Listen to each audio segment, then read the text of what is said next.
I still want to get a major. I think until I have a major, I'm not going to be happy. I need that gold coin. Like I don't care about anything else. I just want the gold coin.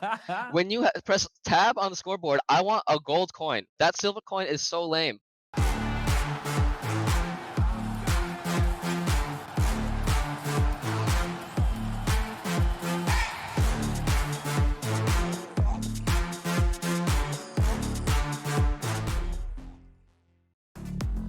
Best esports odds,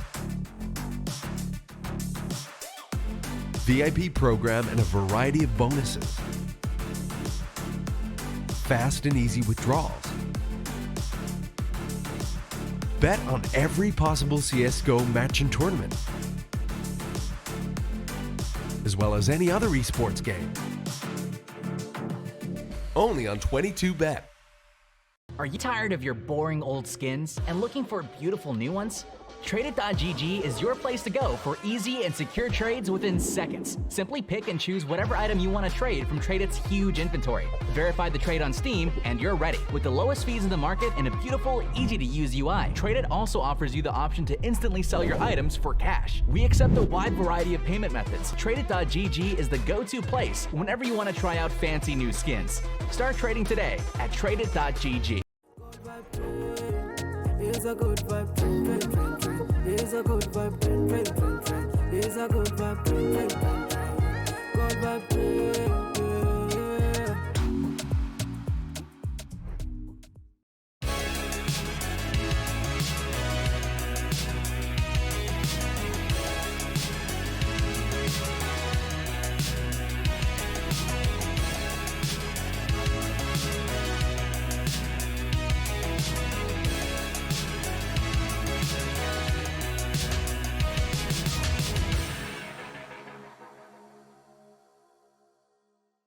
Ladies and gentlemen, boys and girls, Counter-Strike fans across the globe, welcome back to another episode of HLTV Confirmed.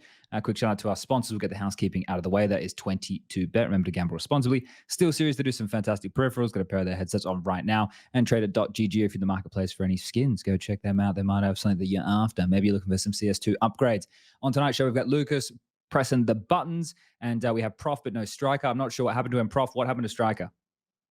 I don't know, actually. He didn't disclose anything. He just said, I can't do it. And Mysterious when he doesn't say, I don't ask. That's how this relationship works. Fair enough. A man with a private life. But we've got a gentleman joining us this evening, not in lieu of Striker. He would have been here if Striker was here anyway. But it's our guest for tonight on a who knows what episode of HLTV Confirmed. 5-time HLTV Top 20 Player of the Year, franchise player for Team Liquid spanning 8 years, Intel Grand Slam winner, a North American Counter-Strike icon, friend of Dog Bailey, and now donning the complexity colors, it's bloody Johnny Jabs EliGE joining us. Well, what's this evening for the Europeans? But what is a very sunny day for you, John? It looks like a beautiful day out there. Yeah, it's a great day. It's like in the 70s Fahrenheit. It's like 22 Celsius. It's a great day outside. Great day to be here. I appreciate the conversion because, you know, as much as I want to act like y'all have got freedom units, you know, it is nice to give that conversion. People, Moses still can't do it. So it's good that you've been able to bridge that gap. Now, look, we've got you on this evening to talk about a lot of things, mate. But before we dive into it, I just, off the top, smashing Liquid around the server last night must have felt awfully bloody good, huh? I mean, I didn't expect it to be those score lines, but I was hoping that we were gonna win for sure. So it felt good. It was domination, absolute domination. So that was a fun one to watch right there. But Prof, should we just jump straight into it? Should we get into the hot seat? Yeah. All right, Lucas, roll the bumper.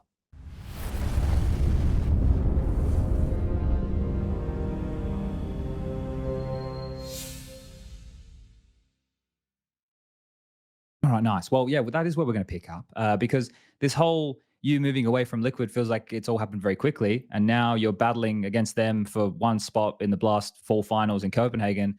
They're embattled. They don't have a fifth. Daps is playing. You're in the complexity colors, which, as I mentioned, you're in Liquid for 8 years. I was playing against you back in 2015.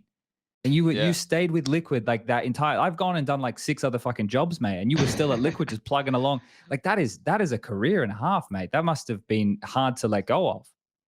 Yeah, I mean, it definitely was tough because it was like part of who I was as well. So it's not only I played for them, but I also like felt part of like the org and the team and everything. Like where I would describe like, yeah, like I'm on Liquid, like that's how like I felt about myself. So it definitely was weird, and I feel like it would have been hard to take off the band-aid if they didn't make their own decisions for it. So yeah, I think that it was definitely a weird change of scenery. Is it nice now to be somewhere new and see how things are done differently? Like Complexity, it's another North American org. I don't know. I know in the States they've definitely got the same amount of resources as a Liquid, but I don't know how things are overseas and whatnot. Well, it's definitely not as much like infrastructure because on Liquid we just have so many offices just everywhere. They just came out with one in Washington D.C., the one that's like in Brazil. They had one in Europe as well, so it's definitely like not as much in that regard, but obviously still just as good. Hmm. All right. Well, last night it was online. It was still CS:GO. How was that to balance? Knowing that you had to practice for that in a region where already practice is quite difficult. Was there even any CS:GO practice? Funny enough, the only CS:GO practice we had was against Liquid, like the first day after we came Okay. home. So we got scrims out with them like on the very first day. But honestly, I was on the let's keep it CS:GO for now camp, just because we're qualifying for an event in like a month. We were playing everything on CS:GO before. There's gonna be so many random little bugs and things here and there for CS2. Like this is such an important event for us to determine, can we make it to the fall finals first of all, and then second of all, can we make it to the global finals? So that's super important events for us. So I would have preferred to stay on CS:GO for it. So that's where I stood on it because just CS2 is just really tough, but it's not really that hard to balance practice with it. There's different micros that we have in CS2 now that we couldn't do, which are kind of more fun. But at least I'm not dealing with someone just looking at the ground and they unshootable. Sure. Yeah. Okay. So it didn't cause too many, and you were happy with it, and all the teams had voted as well, right? Because I know that the other side of the argument was with Sydney just around the corner, right? Everyone's going to be leaving either mid or towards the end of this week, with it all kicking off next. With it would slow down, or it would hamper you from being able to practice CS2 and get used to it. So I guess that's not an issue that you guys feel you're having, or the team. Like that's not going to be a problem. You don't feel there's that much of a gap. Nah, well, I'm the only one on my team that felt that way. Everyone else was like Okay. CS2, CS2, but for me, I was definitely not agreeing with that. But we just practice CS2, and it's the same thing. It's not like it's a different game or anything. Like Okay. yeah, like we can nade the smokes and do different things with the smokes now. But if you just think about the map itself, you're still practicing the same fundamentals: when you should rotate, when you should push, when you should reaggress, when you need info. It's all the same stuff. So at the end of the day, it didn't really affect anything for me. All right. All right. Fair Yeah, enough. I Yeah. guess also the meta didn't change that much in CS2, like from CSGO. I think things that are going to change significantly in the next like 2 3 months, and people Yeah. kind of adapt and play more around the new smokes and everything like that. I guess like no one ways kind of changes how you're gonna defend sites and in a large way, I would say. But Yeah. from what I've seen initially, people are still kind of relying on what they did in CSGO, and then they're gonna adapt over time as they play. Yeah, I mean, the maps are the exact same. So that's where I always am just saying now that it's not a new game. If there were new maps that came out with it, then I would be like, yeah, yeah, I mean, it makes sense that there's like a lot of new stuff and whatever. But, how people think about the map, like how you need to find different rotations and information and how you want to take map control is going to be different. But all the other fundamentals that we've learned about like how to play the maps the best for like the last like 7 years, they're not gonna just go away like overnight just because it's a new game and you can nade a smoke and there's no one ways. That's literally just a very like minute thing where you just have to figure out different ways to take it, and there's gonna be different micros and ways that you want to do things. But at the end of the day, you're still doing the same stuff macro wise. It's just creating different ways to solve the same thing. Exactly. Yeah. Yeah. So, what are you noticing any? Well, I was straight into the CS2 conversation, which is great. 'Cause, like, to be honest, like talking about Blast and stuff, I tuned into a couple of matches. I wasn't the majority of my focus. I did well in fantasy, probably because like some of the teams there, I didn't put a whole lot of stock into. I was like, fuck it, Cloud9 and Big. Let's see, can those good teams from the online era make it back to the fucking fight? And they did. So banking on it worked. And then there was only two good teams in the North American qualifier, and you guys both met in the final anyway. So, um, but yeah, the CS2 focus I think is a big one, and we saw in some of these qualifiers, like for Jönköping that was going on in Europe. There was the analyst from 500. I should have his name. I just followed him on fucking Twitter, but he was basically putting out some quick tweets with some video or whatnot about different ways that people were taking the area. So like you were talking about, there was one team who were throwing a Molotov for Divider or Guardian on overpass from outside B, right? And that's how they were taking the control of front bathrooms and balloons and everything. So Yeah, and vice versa. People from A Molotoving like the water pipe, B short Yeah. pipe. Yeah. The Aurora guys. The guy's name is Carmine Fisico Lorusso, and he's Yeah. Italian. He's actually Italian. So shout out to that underrepresented country in CS. He might know Nelex, the guy I referenced a couple of podcasts ago, and nobody got it. It could be possible around here. But other than maybe nades like that, is there anything like Inferno is one where the whole conversation, if the CTs are smoking off T stairs to cover and banana, like is that gonna? Do you feel that's gonna play such a big role? Do you think that is viable? You know, that specific smoke you're talking about, where you cover both ramp and bottom banana? Yeah. Is Oh, that yeah, I something mean, you see change I the think map? it's good. I mean, it's hard for me to say right now. I don't know, like, how much it's gonna change because it's gonna honestly, a lot of stuff is kinda interesting because you're gonna bring back things that worked in the beginning of CS:GO, where you can just re-smoke bottom banana from Arch, or, like, not even just Arch, you can do it from anywhere now. Hmm. So you're gonna have that same mechanic that you used to use back in the beginning of CS:GO, and, you know, that Molly divider that you're talking about, like, you could also do that in CS:GO too. They just removed, like, I forget what, like, Valve did. Oh, it was, like, the Molotovs that went on forever, Yes, you the know. infinity mollies, right? Yeah. With the skybox. Yeah, so it's kinda interesting. Some of these things are actually just gonna come back from what you used to be able to do, especially on the maps that, you know, had limited or unlimited skyboxes before, and now everything's unlimited. Hmm. It'll be interesting to see how they address this stuff because that's one of the big questions. Like at the moment on Ancient, I don't think they've added the far left spawn that exists in like CS:GO, which is a good like mid take spawn. And now it feels like the CTs can almost always get control of mid if they want it, like it used to be. Yeah. So the meta might have to go back to smoking off front cave so you can fight mid from like heaven or whatever the fuck people call it and mid at the same time. Like there are certain things that are going to change like that. There's like overpass new angles. Are they playing like this is the thing? Because Prof, you're on point when you bring up the fact that people are probably just going to play current meta Counter-Strike. You're going to adopt that and try and do those philosophies and principles as the game helps. Until you lose, right? And then you have to explore new options. It would, I don't know. Do you think that's more, at least, what do you think that's the best way to go about it? Just, you know, build the dam up to be able to do what you can do now, or should people be looking at it with a fresh set of eyes?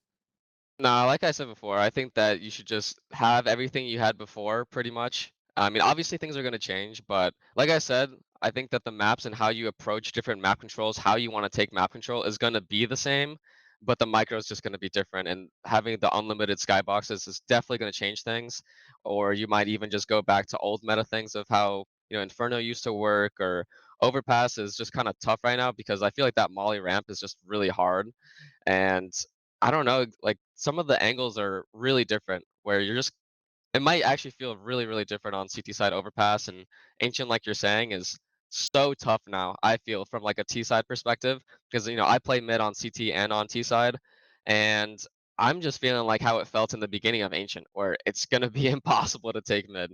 Hmm. So that's obviously gonna change things. So there's some maps that definitely, like, change significantly just right off the bat from having unlimited skyboxes and everything, but other maps are gonna be pretty much more or less the same. And I wonder, this is a conversation where I don't think there's a correct answer, but some of the things that Valve have done, they probably have done without the intention of changing a timing or of affecting something in the way that they have. And I don't even know how you get through all of the noise to be like, hey, Valve, this is something that existed previously. I guess just sending these emails and hoping they read it. But at the same time, I know one that annoyed Hugo, for example, talking to him was on Overpass, when you would do the boost to short water.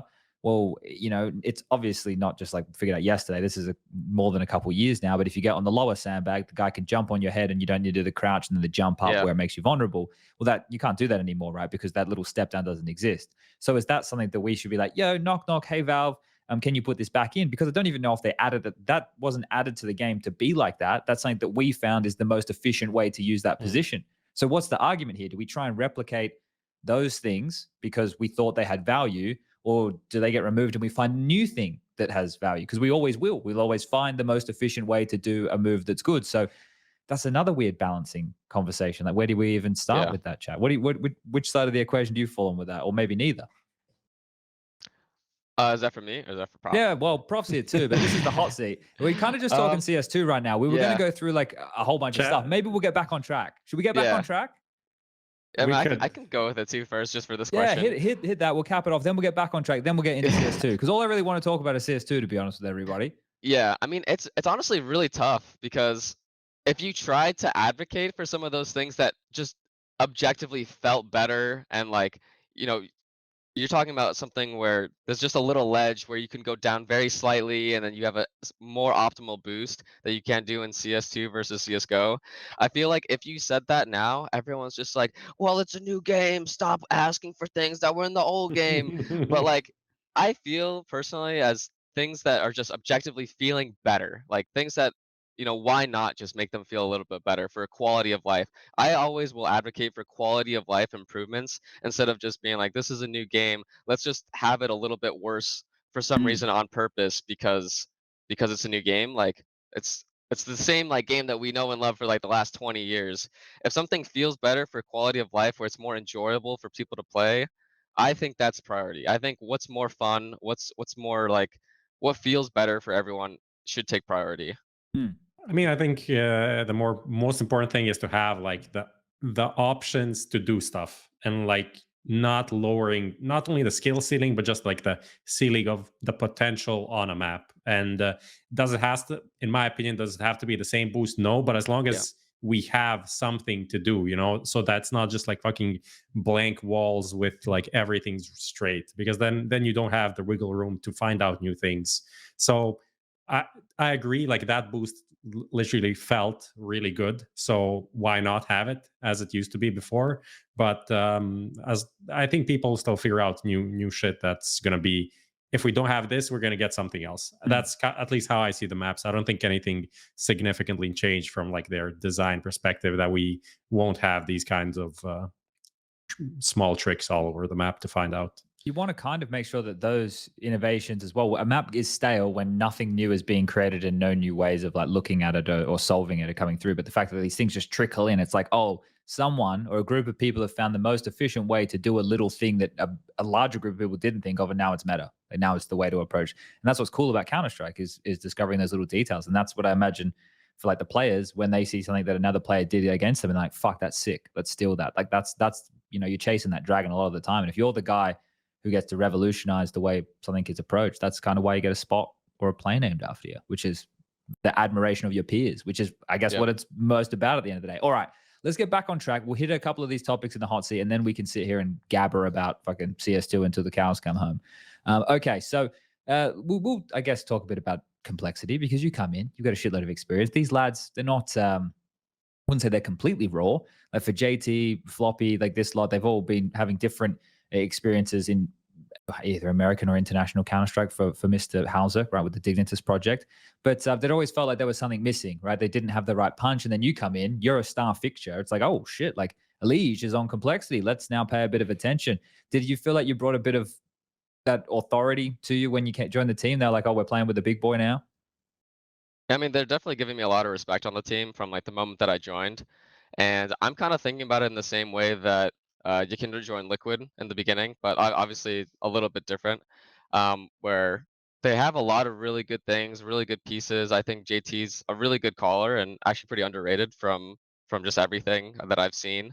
And they just needed to get like a little bit more specific things to help them out. Like I know that their CT side was definitely a lot worse, and that was because of like a bunch of little like trickle down effects of we're missing this and that, and this is a little bit like suboptimal. We can't like communicate this as well, and our timing's a little bit off and everything. So it was a lot of like small things that were like piling together where all the ideas were really good, and they have a lot of trust in me to come in and try to fix everything, and just taking a lot of like my suggestions like to heart, and it's been really effective, I think, so far because of that.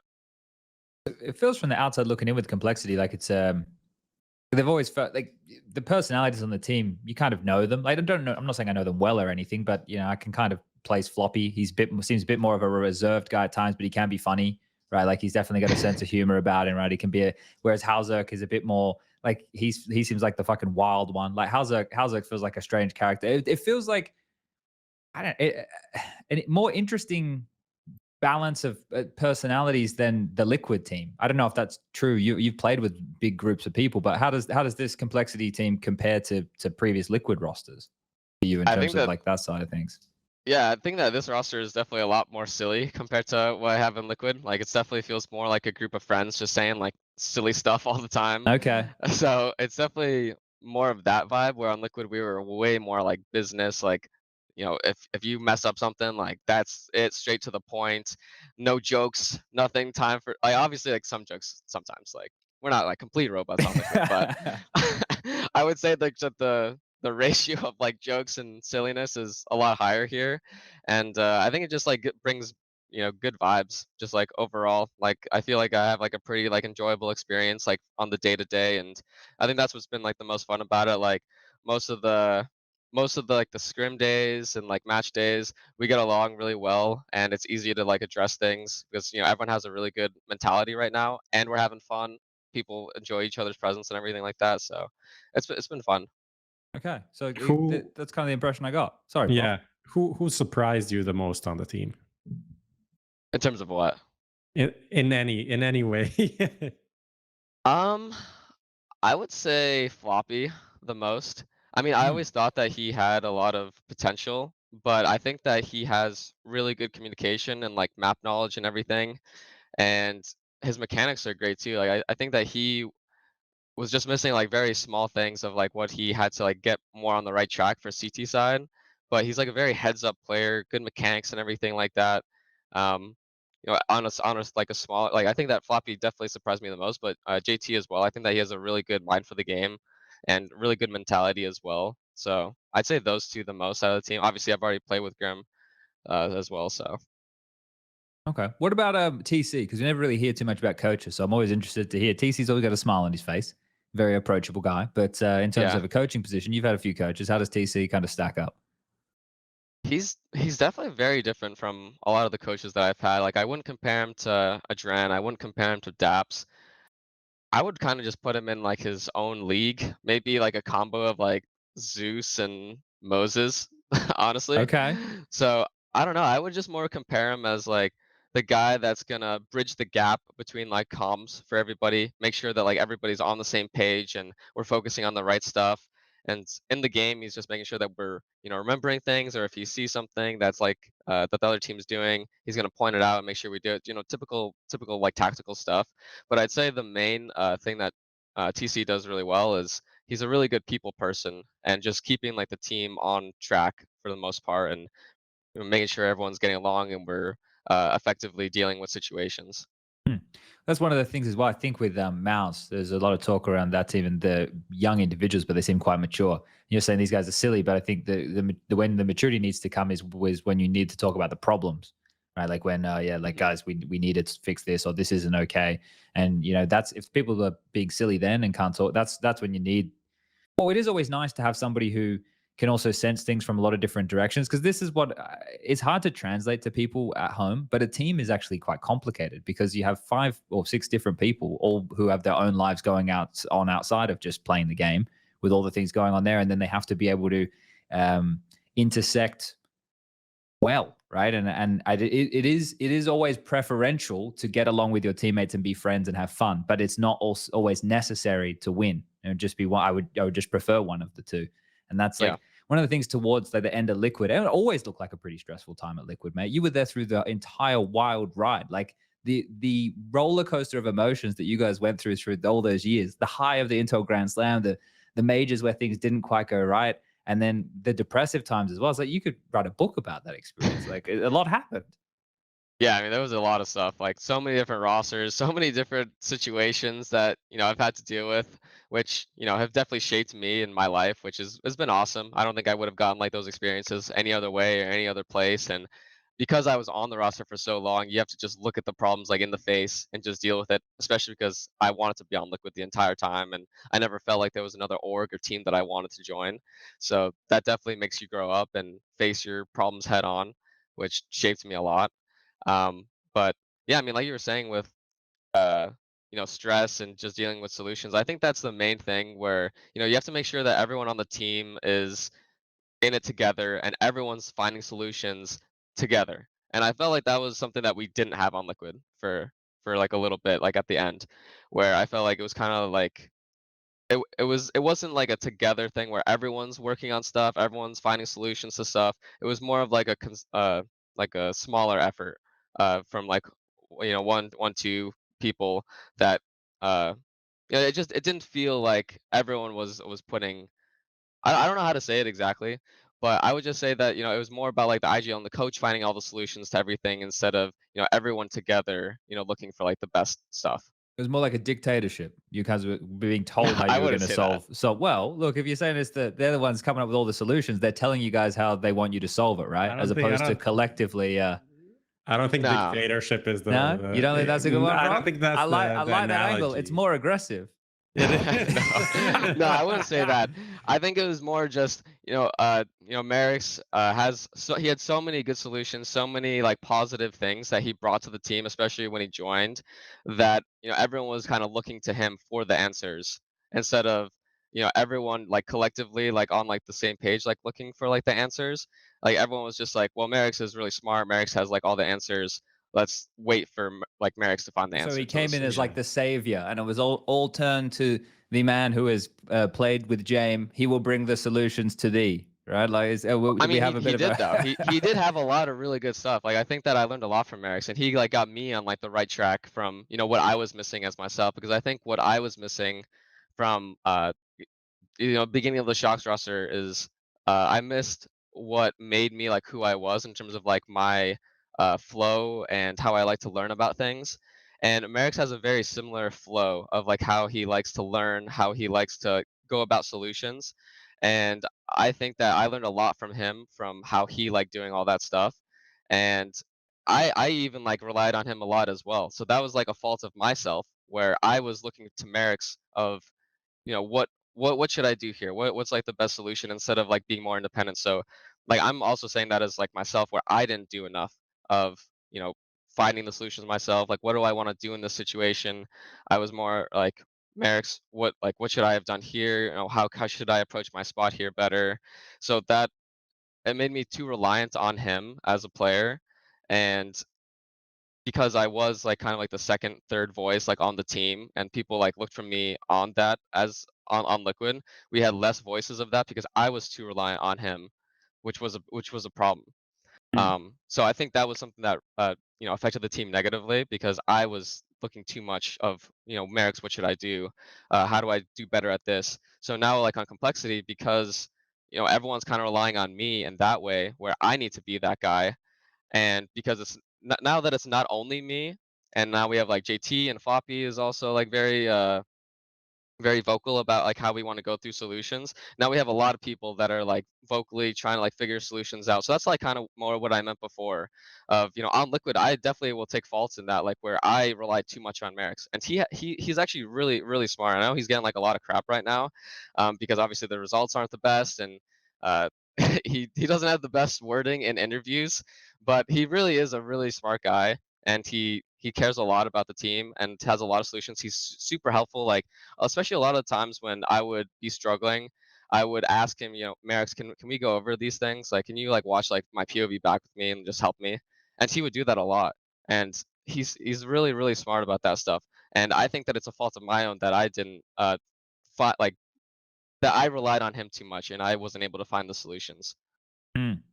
Interesting. Super interesting. I mean, it also kind of lines up with something that came out of Liquid recently about lacking voices when they replaced Rainmaker. Now, I think that was a quote from Daps or for someone that they need to like find more voices. So like Daps coming in kind of solves that, even though obviously Daps is not the player you want from an individual standpoint.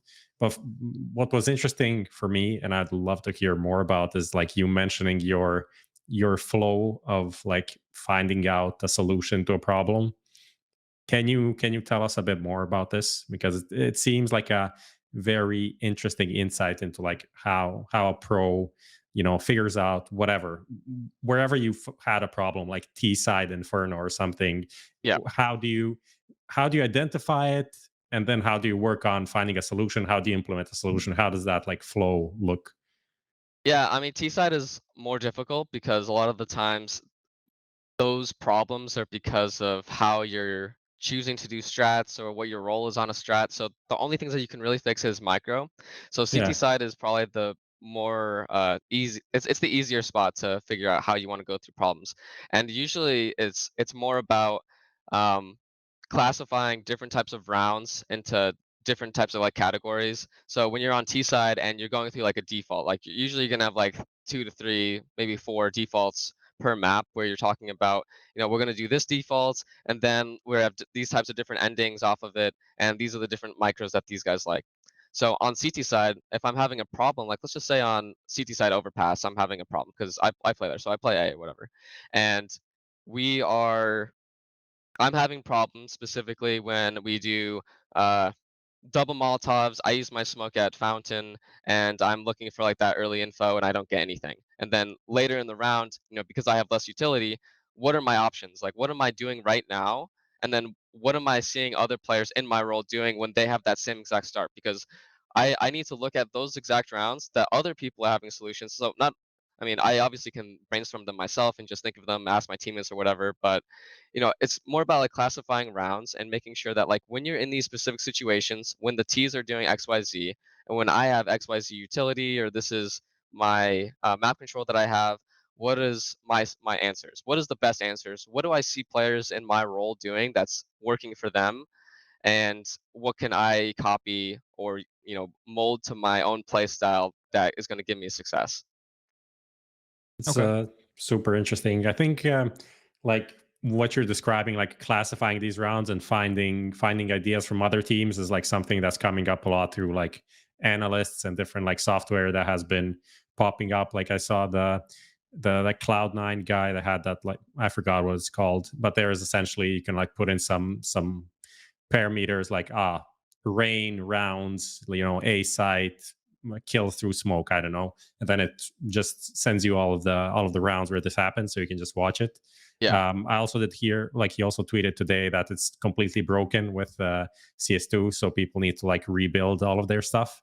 So yeah. maybe this initial portion of CS2 will be more difficult to find out these things. What do you think from that point of view? No, I don't think so. I think that the not to bash on any software or anything, but I think that the classifications of a lot of those rounds are never going to be as good as what you have like as a team, just because we have such specific like parameters of what makes like a default for us and like what we call things. And that's actually what the main problem was I felt on complexity when I joined, is they were too free flow. So when I joined complexity, I felt a lot of the things of how we were struggling on Liquid with the Shocks lineup and a little bit before that, where we didn't have enough stuff of on T side to classify. And because we didn't have enough set things that were, these are the 2 to 3 defaults that we're going to be playing, and these are all the endings that we have, or this is like a specific strat, whatever. Just all the very specific things that you need to have. Because on Liquid, we were very, very specific. Like I would say maybe a little bit too structured, where it kind of limited, creativity. But on complexity, it was completely the other way, where it was very hard on CT side to communicate exactly what the other team was doing, because on RT side we didn't have enough stuff of exactly what is the other team doing right now, and what's our best reaction to it. Because on CT side you have to give a very clear picture very quickly of what the other team's doing. So if I can't quickly say, oh guys, they're doing fours defaults and they're probably going to go into banana ending, whatever the classification of the strat is, I can't quickly communicate that. And that's how I felt on CT side for complexity. And that's why I think that they were struggling. And I think that's also why we got a lot better. And it's also the reason why we struggled at the very first event for Blast, because I brought in a lot of stuff on T side of how we had our naming structure on Liquid and how I like to classify things that worked super well. And we added a lot of that stuff, but it also made the guys really uncomfortable. And it also was really hard for JT to call a lot of those things on T side, because he wasn't used to like that naming structure. So it was very difficult to get all that stuff down, but it also really helped our CT side. And after we got more practice with it, it became a lot easier for us. We talk about it on the last, like during the Pro League broadcast, from one of the most rudimentary senses of just talking about like if you get an opening pick and then reactions based off of that, and like code words that used to exist back in the Source days when I played for Sydney Underground. The in-game leader there, Boomza, he had American and Euro, and if we got the opening pick and he called like American, It meant just we're going to take space in that direction aggressively. Like we're going to look to try and finish in that area of the map, right? And if you said Euro, everyone's going to pause and we're going to allow the round to play out and see what happens before anybody makes a move. And they were basic code for things we would use back in the day. But to the level that you're talking, and also to the language, because one thing I've always wanted to do on broadcast is create content where things are described. But every time I sit there and I start beginning the project, I realize that my definitions are different to everybody else's definitions, and there's no standard rule. There's just different philosophies that a lot of us agree on, but we maybe don't have common vernacular for it, which is essentially what you're doing at pro level Counter-Strike, which is creating a whole language of understanding. Like you're coding each other to have set responses or a multitude of set responses in certain scenarios, which are the most efficient, which then builds into what you were talking about in terms of looking at the demos and what you can do in these setups with these positions that other players do. It's like, it's so fascinating, but we will never be able to. And this is one of the reasons why players push so much back on comms, is because if people could reverse engineer those code words, they would know your responses to most things. And that's a shame, because that's the way that, you know, we could make the average person who's not a Counter-Strike person appreciate the fuck out of Counter-Strike. Like just the fact we're talking a different language to react in a certain way in like millisecond, it's actually bonkers. Thank you for giving us like that level of insight here, because we never normally get that deep with players, and we can speculate talking about it, and I can use my old boomer experiences, but it doesn't count as someone who's a fucking amazing Counter-Strike player like you. So thank you for sharing. That's nice to hear. Problem. Yeah, I mean, I think the one thing about the comms is that I think people underestimate exactly how set that things are right now. And I think that people only really saw a little bit of it when Navi's strats got leaked on that one sheet that like kind of saw like their strats and stuff. And that sheet is exactly like how a lot of teams like communicate right now, and they have like their strats. It's extremely set. Not every team, of course, and like there's different like layers of like how set you have something. But at the end of the day, like you have to have things that are set, because if you don't, then you don't have like that level of, you know, ease of communication on CT side and T side. It's going to be much harder to communicate exactly what you want in a short amount of time, and then you'll miss your timing. And because grenade dropping made timings so much more important, because if the CTs are obviously planning something from the beginning of the round, like as soon as you start a round on CT side, you have a complete, you know, plan for the first 40 to 50 seconds, because you have to. Like on banana, for example, like you do not leave CT spawn on towards the B site without having a plan for the first like 50 seconds. It's actually impossible. So if you went there with 2 guys and you were not planning to take banana, then you're probably going to be in a tough spot if you didn't tell like one of your A guys to drop a nade set for you, because you'll literally be out of nades by 1 minute. So you have to have everything so planned out of like what you think the other team's going to do, what's your reactions for this, how the 2 guys are going to win at A. So you have to be very, very specific. I can't wait to play this. Clipping this. I can't wait to play this for Hugo and Harry and be like, listen, fucks, if you want to win some harder games, we need to actually sit in the server and talk about some of this shit. Otherwise, it's not going to happen. Yeah. Fucking hell. I'm getting horny for Counter-Strike again, man. I'm like, man, this is the stuff I miss about Counter-Strike. Like this is the stuff. Like talking theory of Counter-Strike with people as an in-game leader, like that's all you'd ever think about. And then like knowing now that everyone basically has an in-game leader brain of 10 years ago, it's like everyone's talking the same theory. It's not just like aiming apes anymore. Like it's like, okay, why are we doing this? Like what comes out? Like the theory of Counter-Strike is so good. It's like this is what all the layers are about. You're all stuck on the breeding, aren't you, Prof? It's a Monday night, mate. It's a Monday night. I heard burrito. Did you say something else? Burrito? No, I said burrito. No. Oh, okay. Got a bit sexual there for a second. Wow. But you're hungry. We've learned that at least. I just had some food. I'm pretty good. All right, where were we? Let me check where we were at, because I tried to keep us on track with this, but I've fallen off again. So okay, we've spoken about. Wow, have we dug enough about Liquid, Prof? Do we need to dig a bit more? Do we need to get the shovel out? We got some more questions. I mean, we'll have the nerves of steel later. Okay, all right. We'll save some for then. All right. I actually have one more thing, because we were talking about you know, how reliant everyone is like right now on Liquid, like because of Rainwaker saying that they don't have enough voices. I think that the main reason is just because of like what I was saying before about how everyone is just too reliant on like getting the answers, which makes it like kind of tough for like everybody if they think that they're like the best answer is like from like a certain guy. So I think that they just need everyone to just like have like a more concerted effort like towards it together with him. Yeah. Because they have a lot of really good ideas. Like there's so many good things that I would say. It's just like if you rely on someone like too much for everything, then you don't like get everything together, and it's just tough if like that one guy or like one or two guys are just like having like a bad day. Like even like right now in complexity, like if I'm having like a tough time and like no one's like stepping up with JT, then it's gonna be tough for any team. Like you need like three people, honestly. It's like two and a half. You need two and a half like people that are gonna be saying a lot of stuff consistently just in case someone's not like feeling it or having it like that day. Okay. Yeah. No, fair enough. All right. Let's quickly zip in here with where are we? I got too many bloody tabs open. We'll talk a little about well, what comes next. You're going to be in Sydney, right? So that's not too far away. You've got a week and a bit worth of practice before. Well, actually, no. When do you leave? We leave on Thursday. Fuck.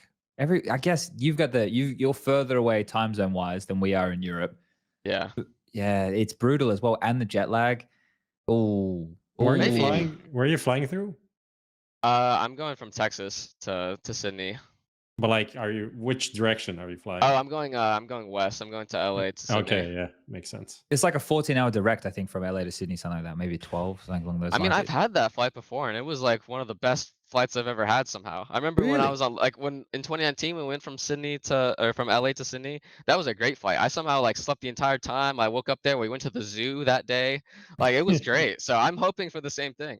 Nice. Okay. Well, hopefully it's as smooth because I was having a look. The it's okay at the moment. I think we're going into spring over there. So that's the next event on the card. So you guys I guess you having to put in the last ditch attempts of practice for the next couple of days and then fly. So that's the Yeah. immediate future.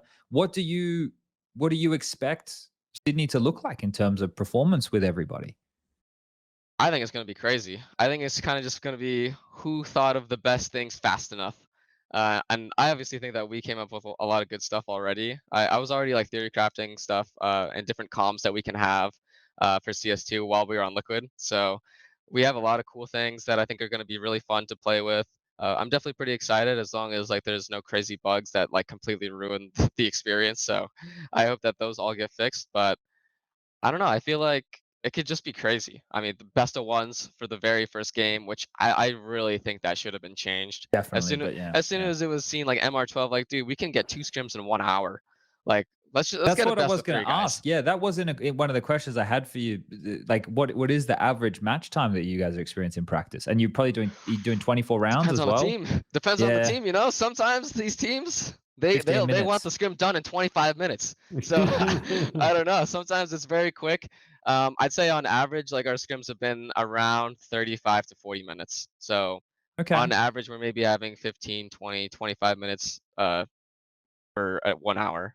So imagine that when you play other top teams, which you haven't had the same experience in North America right now. This is just me kind of trying to picture what maybe we see happening in Sydney.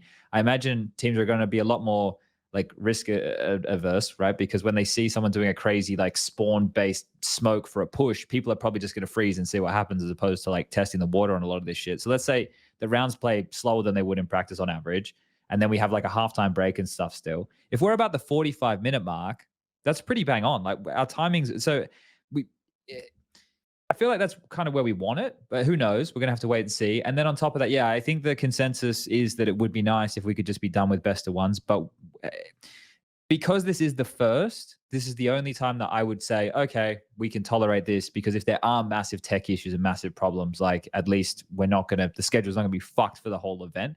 But I still am of the sentiment that, we shouldn't have best of ones anymore with MR12. Like, is the money system as dire? I see people tweeting like saying it's horrendous and like it can't be like this. But is that the case, or do you think it needs changing? Do you think it needs changing, or do you think people just want change because they're not used to this? I think that it needs a very slight change, and I'm just going to go the Valorant route. I think the minimum loss bonus should be 1900. I think that's Okay. all you have to change, and it's perfect. I just think that it's kind of lame if you have to eco twice in this type of like in this low amount of rounds per half. I think it's pretty lame. Is that what Valorant has? 1900 is the min loss? Yep. Damn. Okay.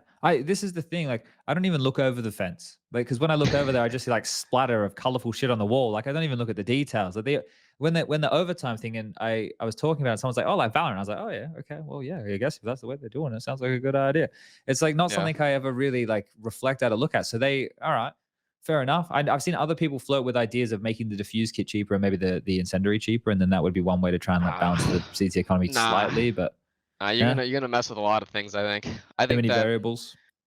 Yeah, I don't know. I think that's going to be a very crazy butterfly effect to me. I think that the easiest change that Valve could do tomorrow, and it won't like impact the game too much, and it's just only going to be a positive, is minimum loss bonus 1900, and it still maxes out at 3400. Okay. Yeah. For both sides, even the T's, like Yep. there's another thing that, yeah. Okay. All right. Be interesting to see because I guess they're going to be collecting data. Like this is the thing. People think this is just a finished product. And I understand there's a bit of people taking issue with the way that the game came out, but this is going to be developed, right? The MR12, like they'll get feedback if the data that they're getting from all the matches being played in matchmaking reflects a need for a change, or if people are loud enough about it, then I'm sure that they'll more than consider it. Okay, well, I guess it's just CS2 until the end of the year, mate, and then the ball just keeps rolling. Like this is the thing. It was wild when I'm just doing my very basic due diligence for this evening. All right, let's just make sure we've got his name. We've got it's like age 26, played for Liquid for 8 years. It's like holy shit. Like you're only 26. Like you're right now. Yeah.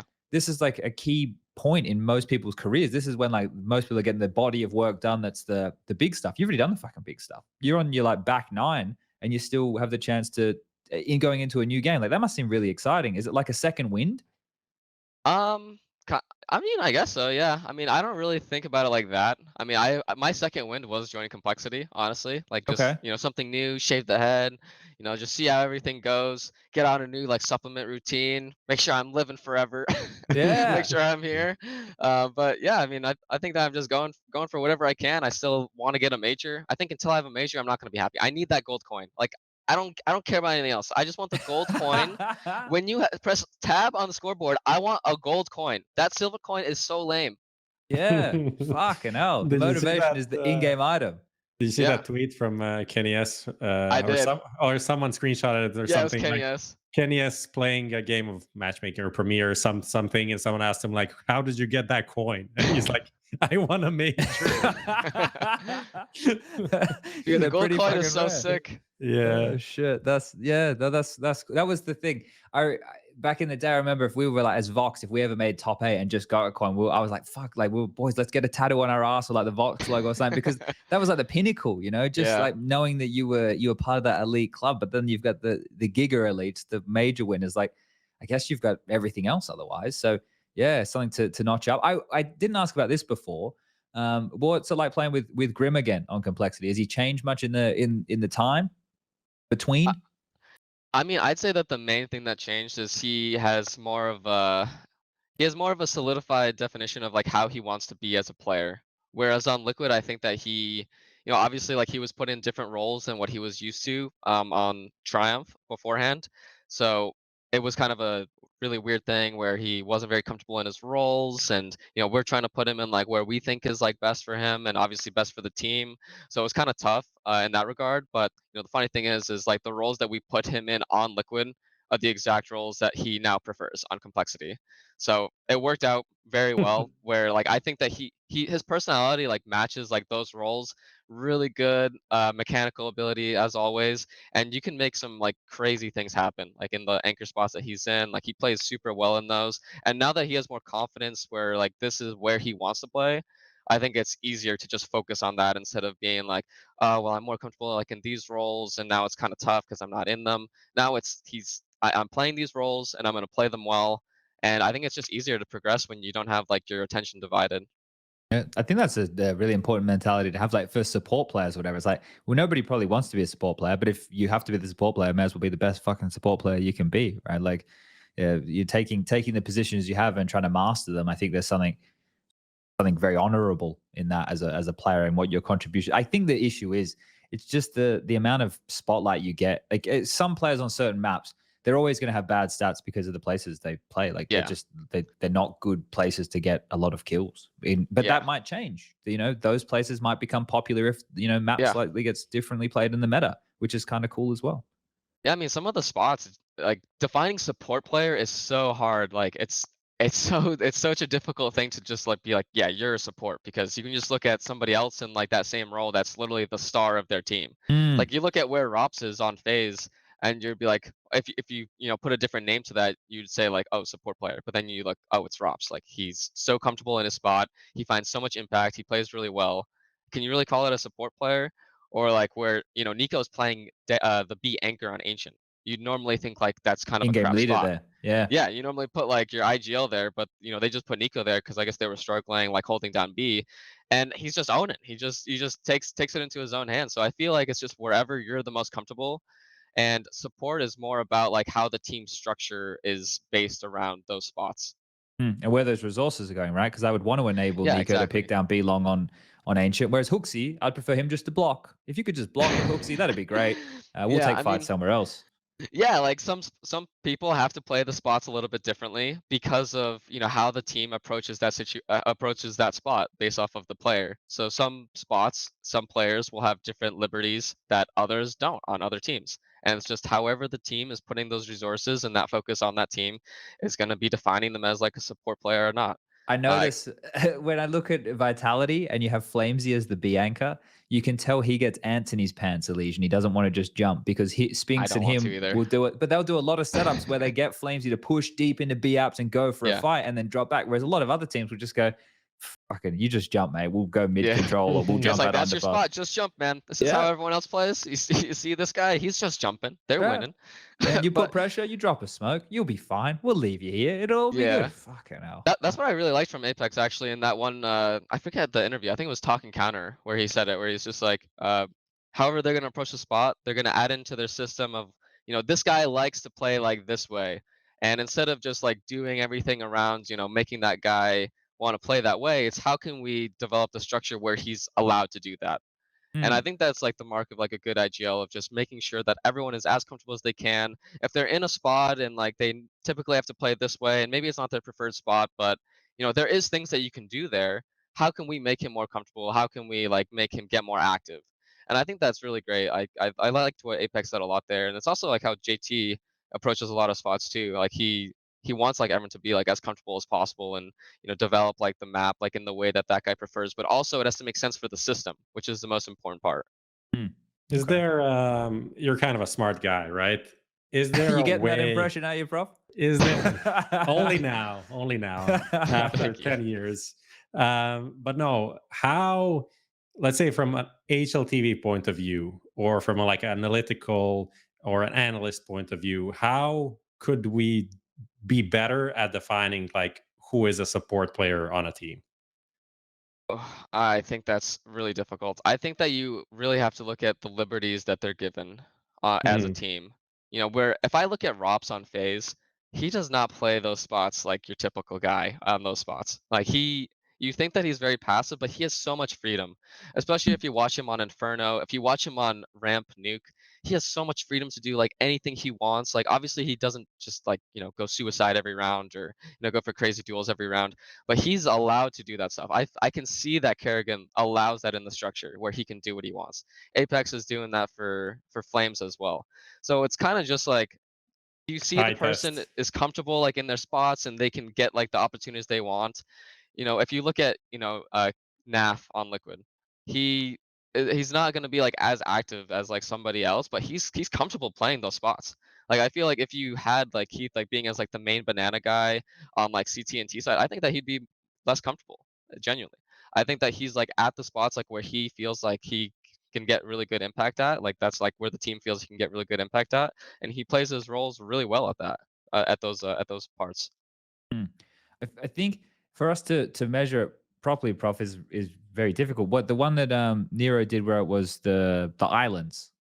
Yeah. I don't know what that's called, the representation that he did, but it was a scattergraph done right with the islands as the represent. I thought that was good because Yeah. it showed players that we would group together based off of positions that they would have in the map, but it also identified how they approach those positions, right? Like Mm. it would, like if someone was a slower player, or well, I would need the thing up to show the references, but you can see where they grouped. Okay, these guys probably play similar things and have similar responsibilities, but how do they go about that? And I think like the Rops one is really good because I remember I was looking at JKS, Shush, and Rops on CT side of Inferno, and I was like, okay, so what do these guys do? Like Shush is out of the three of them the most passive, JKS is the most in between, and then Rops is the most aggressive, and he's being set up by Twist with like aggressive halls flashes, or they're doing crisscross mid nades, or he's getting boosted and playing on Porch more, which is, you know, not as common of a clear, so a place he's going to get more frags from. And we watch some of this and you see, okay, yeah, so but this is good because then if every team played the same, then the same solutions would work versus everybody. But because now somebody like Rops is more active in these positions, it means that a team defaulting against that either need to be more aware of these things. You can't give up kills the same way. It changes the timings. And then that can then throw off the way the in-game leader calls, because maybe when he's used to having an extra 15, 20 seconds at the end of the round, because Rops is an annoying motherfucker in apps, you know, milks a bit of extra time and you can't go for those plays. So yeah, I think, I don't know how we can not teach this, how we can explore this interestingly in different mediums, like articles or broadcast or all of those things. How do we talk about it on a level that gets people interested enough? Who is this a question for? I don't know. It's a question for everybody. If we can solve it, that's what we're trying to solve, right? Obviously, like there are some like statistical indicators. I think like one of the best things to kind of figure out like the style of a player is like opening kill attempts. Like that really helps like on a baseline to kind of get a feeling of what the person is like, what the player is like, and then just like overall like desperate rounds and stuff like that aren't really like that directly correlated to performance and winning rounds, but they are correlated more to the style of a player. I think like obviously stuff like economy or like flash assists or trades and stuff like that are also like a part of that whole story, but there is no like clear answer yet, despite like a lot of different programs and stuff coming out. I don't see anyone solving this issue and being like, this is obviously how to group players or stuff like that. Yeah, I think that it's kind of tough. I think that what Nero's doing is awesome, like you were saying. I think that it's really hard to define like player roles, and I think that he is doing a good job at trying to put like very similar players like in their spots. I think that you also have to go a step further and go like T side and CT side, which he's done as well. I've seen like the articles. Like if I want to see like an island thing for CT and T side, because I think that's really fun. And what I've liked the most too is that people are seeing that the space taker role is different from like the entry role, because like when you're a space taker, it's not that you're getting your opening kills from entering bomb sites. It's so different. Like you're getting all your attempts from, you know, either being set up like in the mid round, or you're going for aggressive lurk plays, or you know, you're controlling like one part of the map while like the other side is doing, you know, whatever misdirection so this guy can find the timing. So it's plays out very differently, where an entry, I mean, at least how I think of like someone that like entries frequently is someone that's actually being like the first, second guy into the bomb site, like your typical IGL. Like honestly, IGLs right now are the entries into the bomb site, and that also makes sense because you don't want your IGL being the space taker, because they can't direct most of what's going on the other sides of the map as easily as someone that can just, you know, focus on like their spot, call for, you know, guys, can you start like faking the bomb site right now? Can you start like faking a pop? And then like the IGLs can be like, okay, you're gonna do like this and that, or we're gonna do this like fake pop. This is like the names we've been conditioning, whatever. So I think that it is really difficult, honestly. Apparently in baseball, you know how I don't know this for sure. I'm not a sports guy. I don't care about sports at all. Only esports. But apparently in baseball, like people, there's like people that actually, you know, look at every game and they like tally up different stats like manually instead of being just all automated. I don't know if that's true or not, but I feel like that would be something that would be really helpful. Someone that's really knowledgeable about the game, that's played at like a high level, is like watch. I mean, there's just so many games now, so it's so hard. But someone that's super knowledgeable, that's like tallying up the things that, you know, defines like certain roles, or like this is like him going for openings. I don't know exactly how I would do it, but I feel like something like that though. Yeah, it needs a. That's the thing. There's just so many details in a round of Counter Strike as well that get there's like, and where to also apply credit in terms of like strategies and stuff too. Because sometimes you have like G2, for example, Hunter makes all the fucking pistol rounds. So you know, you've even got stuff like that that gets a little bit. I mean, blurry. I think the biggest. I mean, obviously, all sports started like by just like writing down the stats, and then now people have like tracking devices and all of these things, and a lot of like computer cameras that are calculating stuff. But the biggest difference between CS and like football or any other game is like usually you have like one ball, and that is what True. that All the essentially, focus is around. yeah, and that's the thing that allows you to do actions. Like there's off ball movements and like football and stuff like that are like getting more and more traction.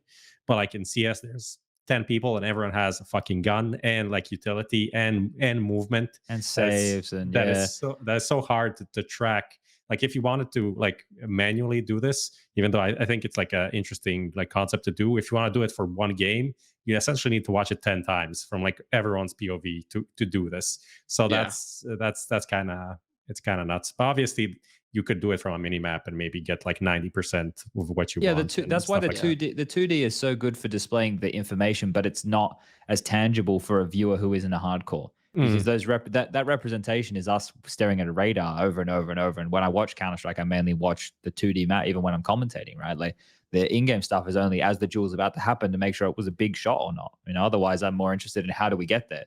Where is this clash going to be? You know, how are they going to counter this? So yeah, I think we can merge that. But let's do this. We're at the almost at the hour mark. Lucas, can you run the ads? We'll come back, do Nerves of Steel, and then we'll keep on moving through. Hopefully Lucas is here. I've kind of thrown this one on him. Lucas, are you here? It's a good vibe, it's a good vibe, it's a good vibe, good vibe.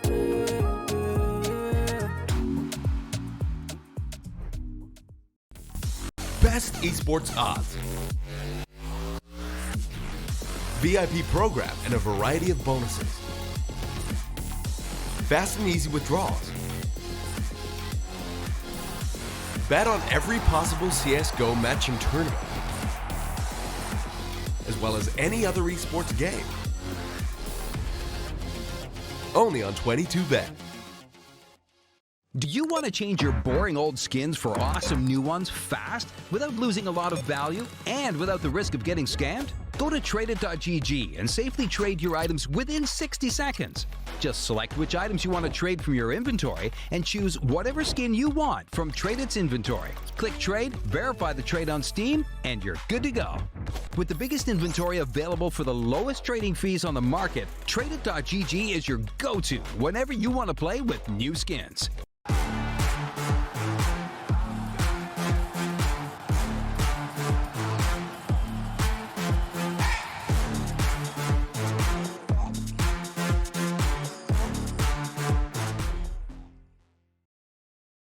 All right, we're back from the break. Thanks for sticking with us.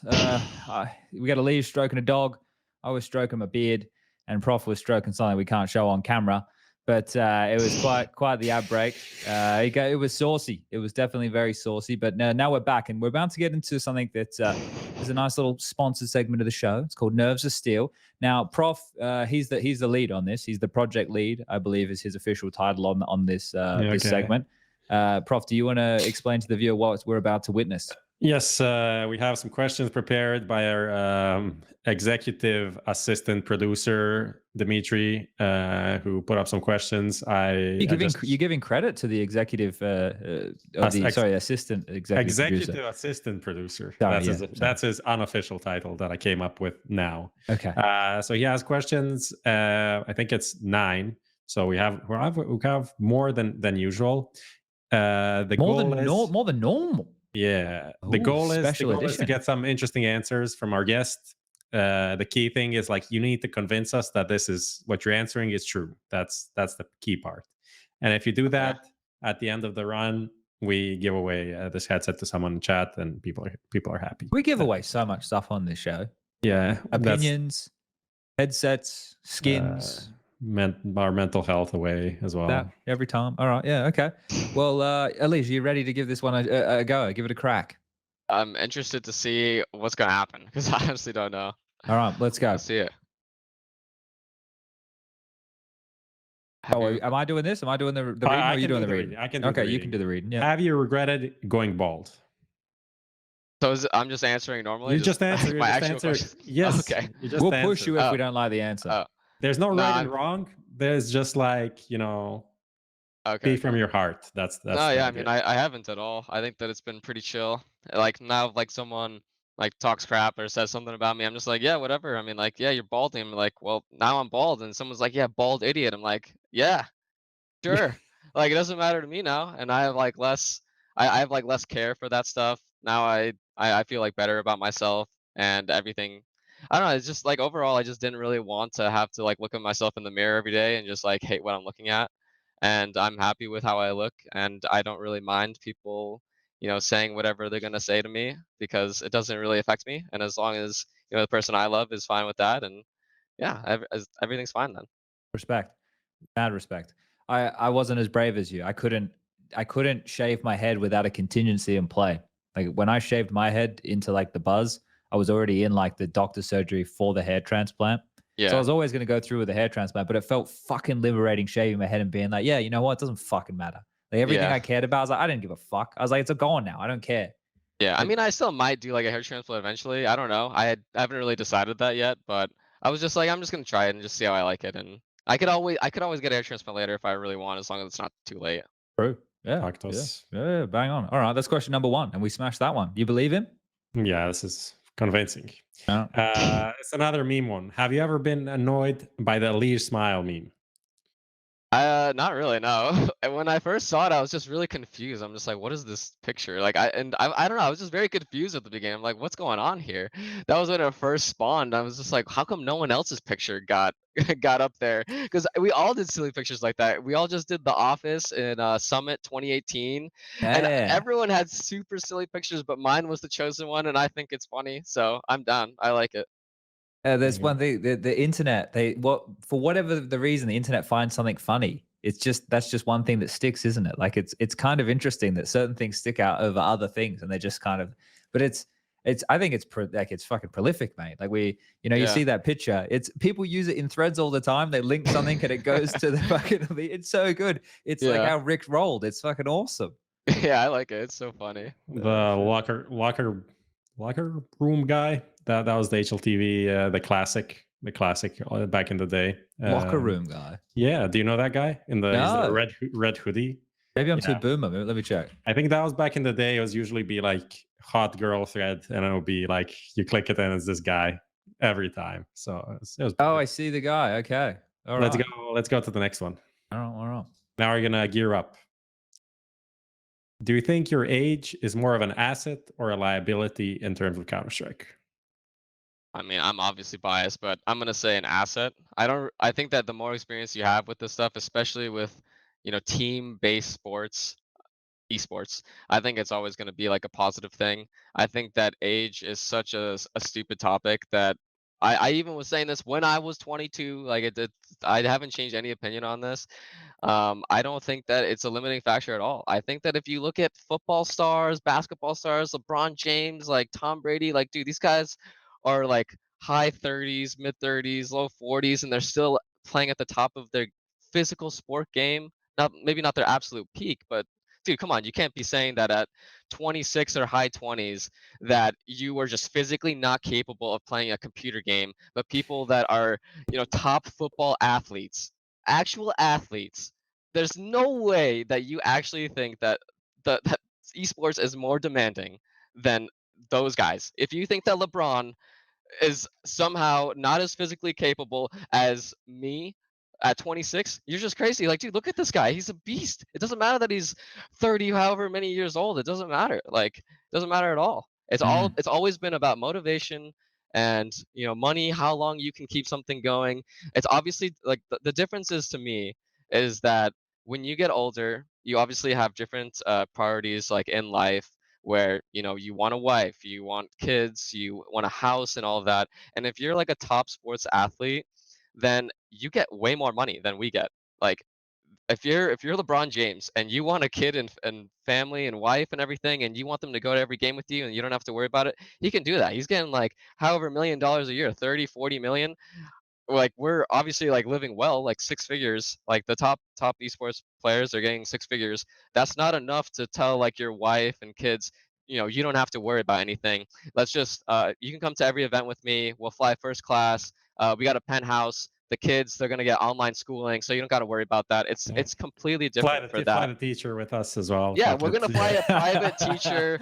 You're also gonna get extra like lessons. What language do you want to learn, honey? You want to learn like Chinese, Japanese? What do you want to learn? Like it's just for fun.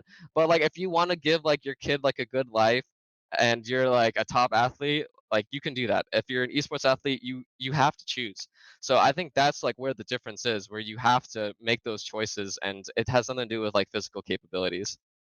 Yeah, damn. Bang. I love that. That's a Banger yeah, answer. banger answer. All right, I love that. Let's Bro, go. you got fired up like Chad does when people say something Dude, I stupid in see it so chat. much, and it's so prevalent now. Like people think that you need like an 18-year-old. It's like, what does that have to do with anything? Yeah, I think like in the olden days, like when before it was very common for people to be well, not very common before 2015, right? It was yeah, bang on with your point to the sense of you're going to hit a certain point in life where this does not sustain the type of lifestyle that you may be looking for if you want to be more fulfilled in different avenues. I think the way that you explain that there is like very on point. There's the mega rich can do whatever the fuck they want. We still have to live in the somewhat normal confines. All Yeah. right, what's next, Mr. Prof? Let's go. Let's see. I don't know. I don't remember. Oh, it's the executive assistant producer. Exactly. Okay. Would you be ready to sacrifice living in the US for more success in Counter-Strike? Yeah, More here because obviously you already have success in Counter-Strike, but like yeah, I mean, I during the player break, I was ready to do that. Obviously, I was talking to EG, like that was a real thing. We were definitely trying to make something happen there. It was going to be like an EU-based team. I was even ready to do it if like we had to do it on complexity, but because of the Valve rules, maybe like NA's or CS is going to be more like NA based. But like I like me like not being on Liquid had nothing to do with like being EU based. Like if I was going to stay on Liquid and like we thought everything was going to work and the team was going well, then I would have just went to EU for Liquid. That it would have just been the same. It had nothing to do with like them wanting to be EU and me wanting to be NA. Like obviously I joined Complexity because they are NA and I thought that they had a lot of potential where I don't want to like the main thing about like me going to EU is like it's something that's going to be more of like a long-term thing where I don't want to go there for like a year like upend my whole life. Like if I'm going to go there, I'm going to go there because it's not just me that is changing my life. It's also my girlfriend. It's also I have to bring my dog. It's also like what do I do with all my stuff here? So it's not just like a simple like solution, and also it's not that easy as well. You have to find like a very like a you have to I want to go to like a country that would have like all the same things that I have here. Like I would want to make sure that like my quality of living is going to be like the same. It's going to be good and everything like that. And yeah, I mean, I'm definitely down to do it. I was literally ready to do it. So I think that people don't really know that, but like on EG, it would have been a EU-based team figuring out things where to live. Unfortunately, just fell through like completely at the very last day. But yeah, I mean, for the right team and the right everything, like yeah, I'm down. Like it's like a harder choice, and people are just like, well, yeah, just like upend your life and just go for like this team that might not work out in like 6 months. Like I can't do that thing that like everyone else is doing, where like if you already live there and like you join like an org with like 5 people that are completely all random from each other, and you just make like a mix and you join an org. That is so much riskier. Like that is so risky to do. Like especially like in my situation. So yeah. Good answer. okay. All right, Yeah, next. sick. Was Liquid's decision to replace you the wrong call? No, I think that it was the right call from both sides. I think that it wasn't working out with us. I think that I needed to change the scenery. I think that like my mental like wasn't doing good. Like I wasn't happy there as well. And I think that Liquid like ripping the band-aid off and like making that decision for me like actually really helped because I don't know if I would have been able to. And I think that it was something that I needed for myself, for my career.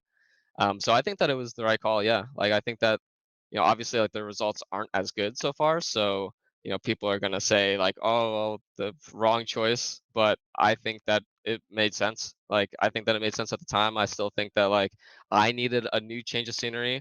And it doesn't mean that I can't ever be on Liquid again. I still love Liquid. I love Liquid as an org. I like the players there. I love Victor and Steve and everyone. Like they're awesome. Like everyone's like awesome. But in terms of like the current like dynamics of the team, like it wasn't working out for a reason. And it had nothing to do with EU NA, and like I would have went to EU if like if like everything on the team was going well and we were making semifinals, everyone was happy, everything all like that, then I would have stayed. But that wasn't the reality that we're living in. Wow, another good answer. We're getting everything here tonight, Prof. Six. Yeah. All right, next.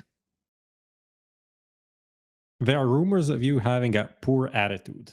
Is there truth to Jesus, that? the executive assistant producer has gone fucking all in tonight, hasn't he? And he's not here to show his face. The easiest way. Yeah. I mean, I think that saying poor attitude is such like a blanket thing, but I think that um obviously I was on Liquid for a long time, like I was saying before, where like I had to do a lot of growing up and a lot of like facing like my like struggles. Whereas like someone that is bouncing around teams, like if someone's just like, don't really like this guy, or like he's got like a bad attitude, then we're just gonna like remove him.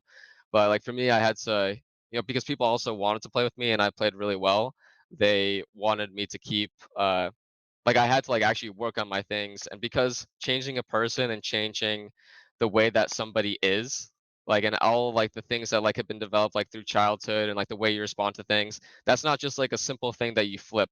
That's something that like you need to work on.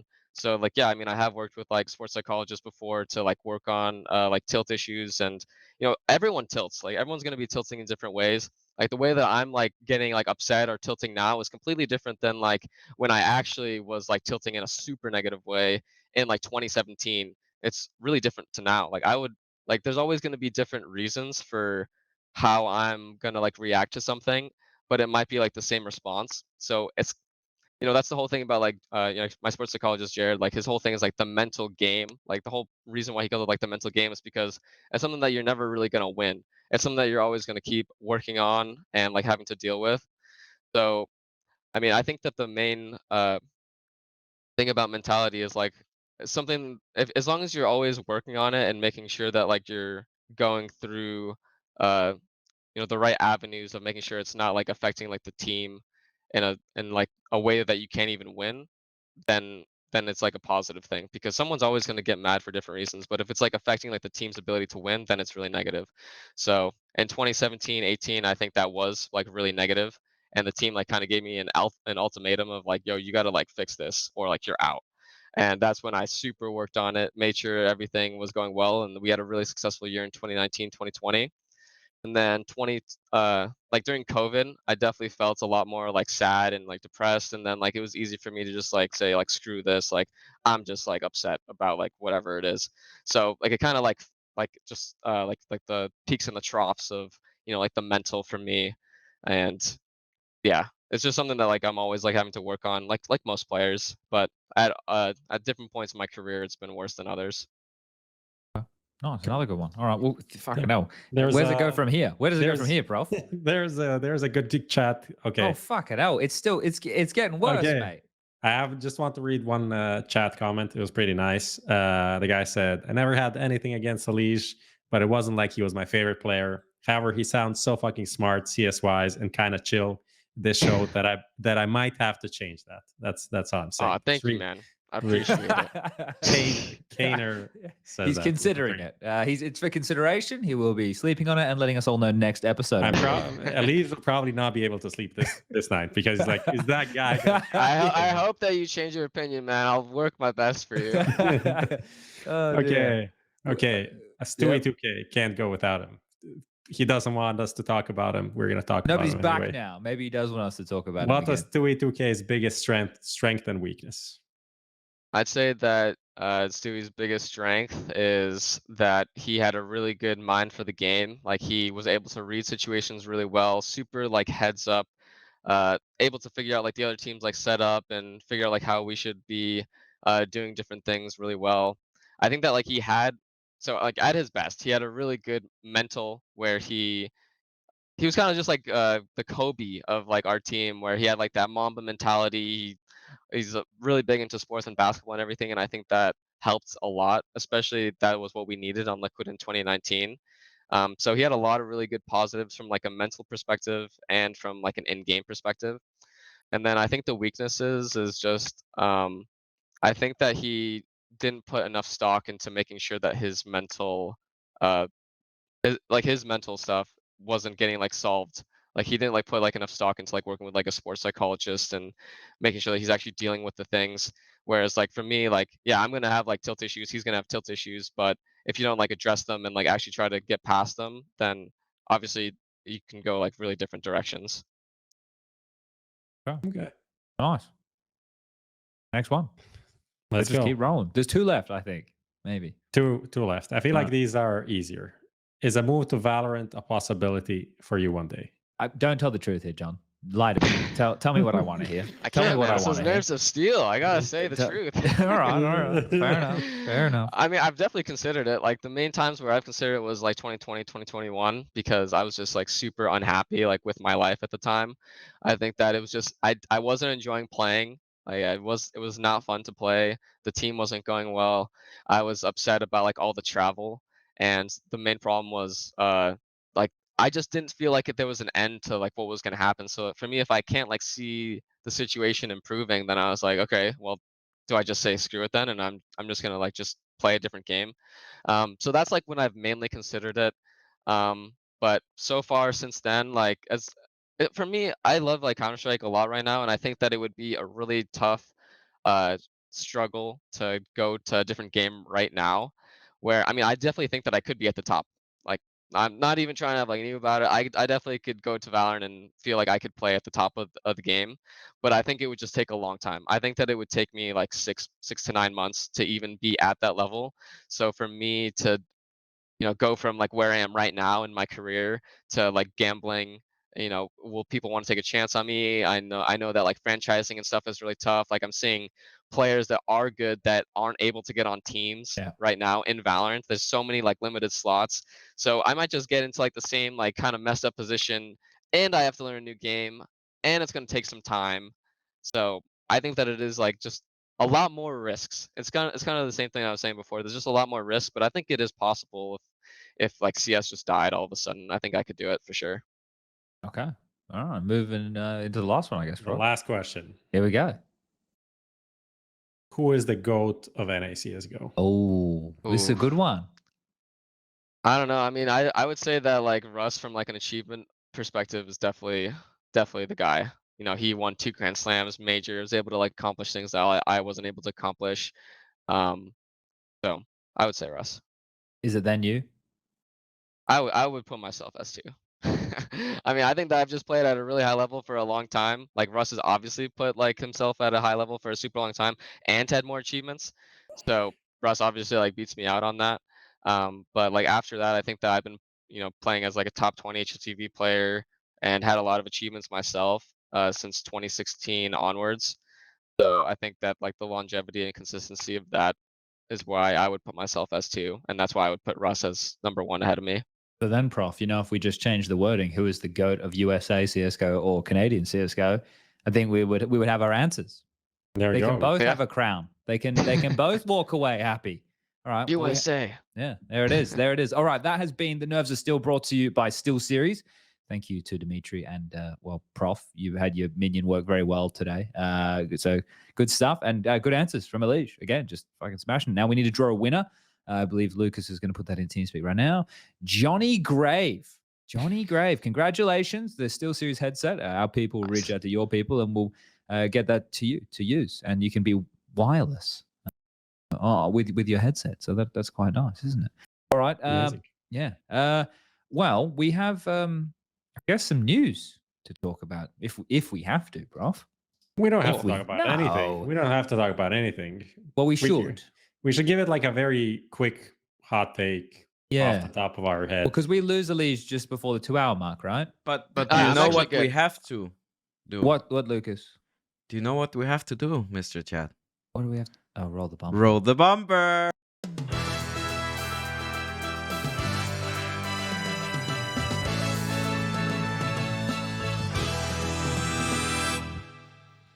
All right, it's recent and it's news, and we're going to talk about it. So lots of things have happened. There's been some moving, some shaking.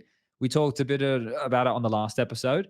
Some things were getting confirmed the same day, and then more has kind of come out since, or at least murmurs of, and different indications of different scenarios that could be possible. Now, the VoxPop for this week is to do with cadiaN being benched in Heroic. Now we can bring that one up, Lucas, for everybody playing at home, and we can get into the Vox Populi and see what the people at home's opinion is looking at. I didn't see that one this week. I must have missed it. What the bloody hell was I doing? Came out this morning. Well, I don't know how I missed it. I haven't really done a lot today. I lost one game and fucking have been into meetings. So tried since meetings can take a lot of time. Yeah, there's lots of talking in meetings. You do a lot of talking. Where do we think cadiaN will go? Is that correct? Yes. All right, that is correct. Now I keep losing me tabs. This is the wrong one. That's still here. We go. This one over here. So there he is. Where do you think cadiaN will go? He could go anywhere. He could go lots of places. Could go to Falcons with Zonic. He could go to Valorant. Could go to Valorant as well. Probably not. The world is cadiaN's oyster. But let's see what the people at home had to say. Let's see what the votes were. The options were NIP, Liquid, Falcons, or other team. And as you can see here, Liquid at the top of the pops. Now, we know from cadiaN's statement that he said that he would be happy, like if it was the right fit, the roles are negotiable. So he doesn't necessarily have to AWP. Does that seem like the most, I don't know, but what do you think, EliGE, when you look at this? Where do you think cadiaN will go? I mean, I don't really know. Like when I think about just like the choices on Liquid, I think that it makes sense, but I don't know what you do for roles. I think that's why I think it's kind of tough, like for me to say that he'd go to Liquid. I think that he would be obviously super beneficial. Like I think that he would benefit them a ton, but I think that role-wise it might be a little bit harder to think about. Like if he was to go to Liquid, I think that OC has really good rifles actually. So what I would imagine happening is I think that OC would be like the secondary opper rifler Holy on moly. Liquid, and then cadiaN would just stay. Like I think that he would be the op IGL. So because right now on Liquid you have Merrick's and you have Patsy that are doing like the rotator roles. So I can't see him just like coming in and like being an anchor. Like I just don't see it. Like I think that cadiaN needs to be like, especially because you've seen how active he is on heroic as the opper. Like he enjoys going for like the re-aggresses, finding the timings, identifying like everything that he needs to be doing. So for him to be on an anchor spot on CT side, I think it'd be tough because on the flip side on C side, he'd probably be on one of the lurks. So I just don't really see that happening in terms of like that role specifically. So I think if he was to go to Liquid, I think that it would make sense for him to be the op IGL and then Josh to be or OC to be the rifler / lurker, sometimes secondary opping on CT side. But is OC good enough to keep in that situation then? I think so. That's crazy though, right? Like that's why this move to Liquid, because this is the thing. I agree with you. It feels like cadiaN is going to have to be more in the pack of the team to set the tempo of where he wants the team going. But when he gets to do it at the moment, he's doing it with the AWP, which is where he can actually just lock down key areas of the map when he needs to. And we see it a lot of the time when they play, or at least used to, where cadiaN's just fucking gone. You've just seen him. He's just pulled out his knife and just started fucking running somewhere. And there's no way he could have communicated that to an AWPer in his team if he had to. It's something that he's had to make in that moment, that decision. So if that were new to that approach, then that would be quite difficult. And also, going from Danish to English, and I know cadiaN speaks English very well. That's not my point. But the point is how everybody in the team receives that information, right? There's still going to be a slight lag for some players, like Patsy, for example, right? So it is interesting that the community is leaning towards Liquid so much. I think it's also kind of influenced by, I think it's two factors. First of all, Liquid are a team that have shown that they're willing to make like big moves and like spend. And all of Liquid's problems are kind of pointing towards, we don't have enough voices. We don't like the IGL thing. No one really believes that Yakindar can do it. So, and they're just hit their like super bad form, and not only losing two guys, but like this whole, since they made this team, they practically have done nothing, right? So people have just given up on this team and they think they need to do something radical. So from that point of view, it makes sense. Also, the Falcon thing is like, that team does not exist anyway. Like the team that he would be a part of does not exist right now, so no one's really interested in that.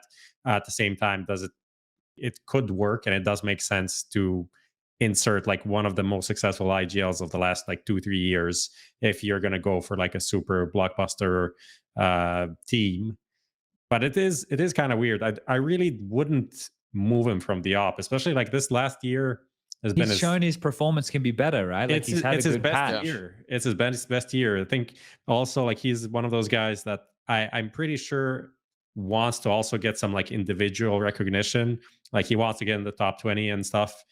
I think he could make it this year, or he could have made it if he continued with heroic. I think this could maybe kind of stop that because he's probably not going to play for the next month or two. That's what I see.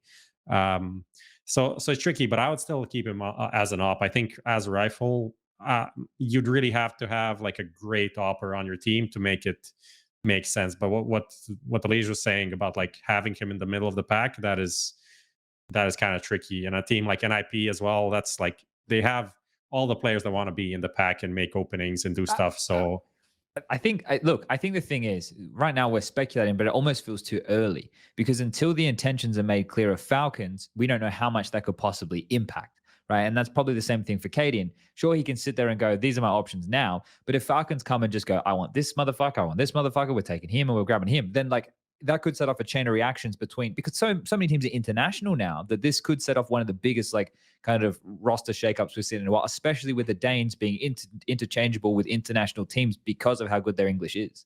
Like it doesn't go both ways, but the Danes can intermingle, do whatever the fuck they want. And if it don't work out, they just go, well, we'll just go to one of these good international teams and we can contribute. So I think it might be too early to even consider trying to put a lid on where I'm sure he's having conversations, but it's also probably good for him in the beginning just to see what happens in the first few CS2 events. Maybe some teams are just fucking tripe. They're just like some people, like, it's probably not going to happen, but you never know what's going to happen at the moment. So I don't know if there's a rush right now to make that decision.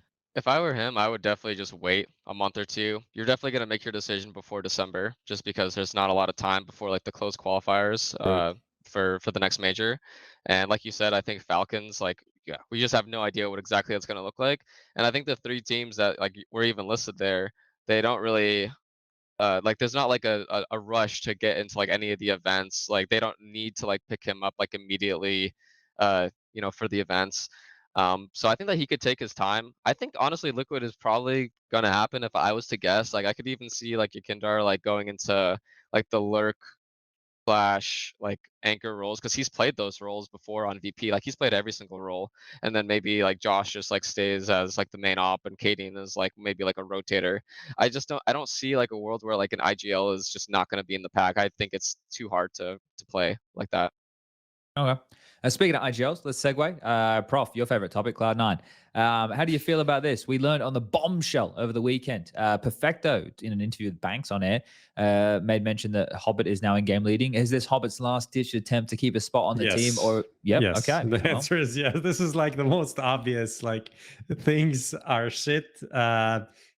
Maybe you can IGL or we kick you vibes. Like that's what it's giving, and it's actually extremely funny. I find it extremely funny that they pick up Electronic to like IGL this team, and he gives up a month and a half into his tenure. I think that's extremely funny, extremely unprofessional from everyone involved, and again, very funny. Why do you find it so humorous?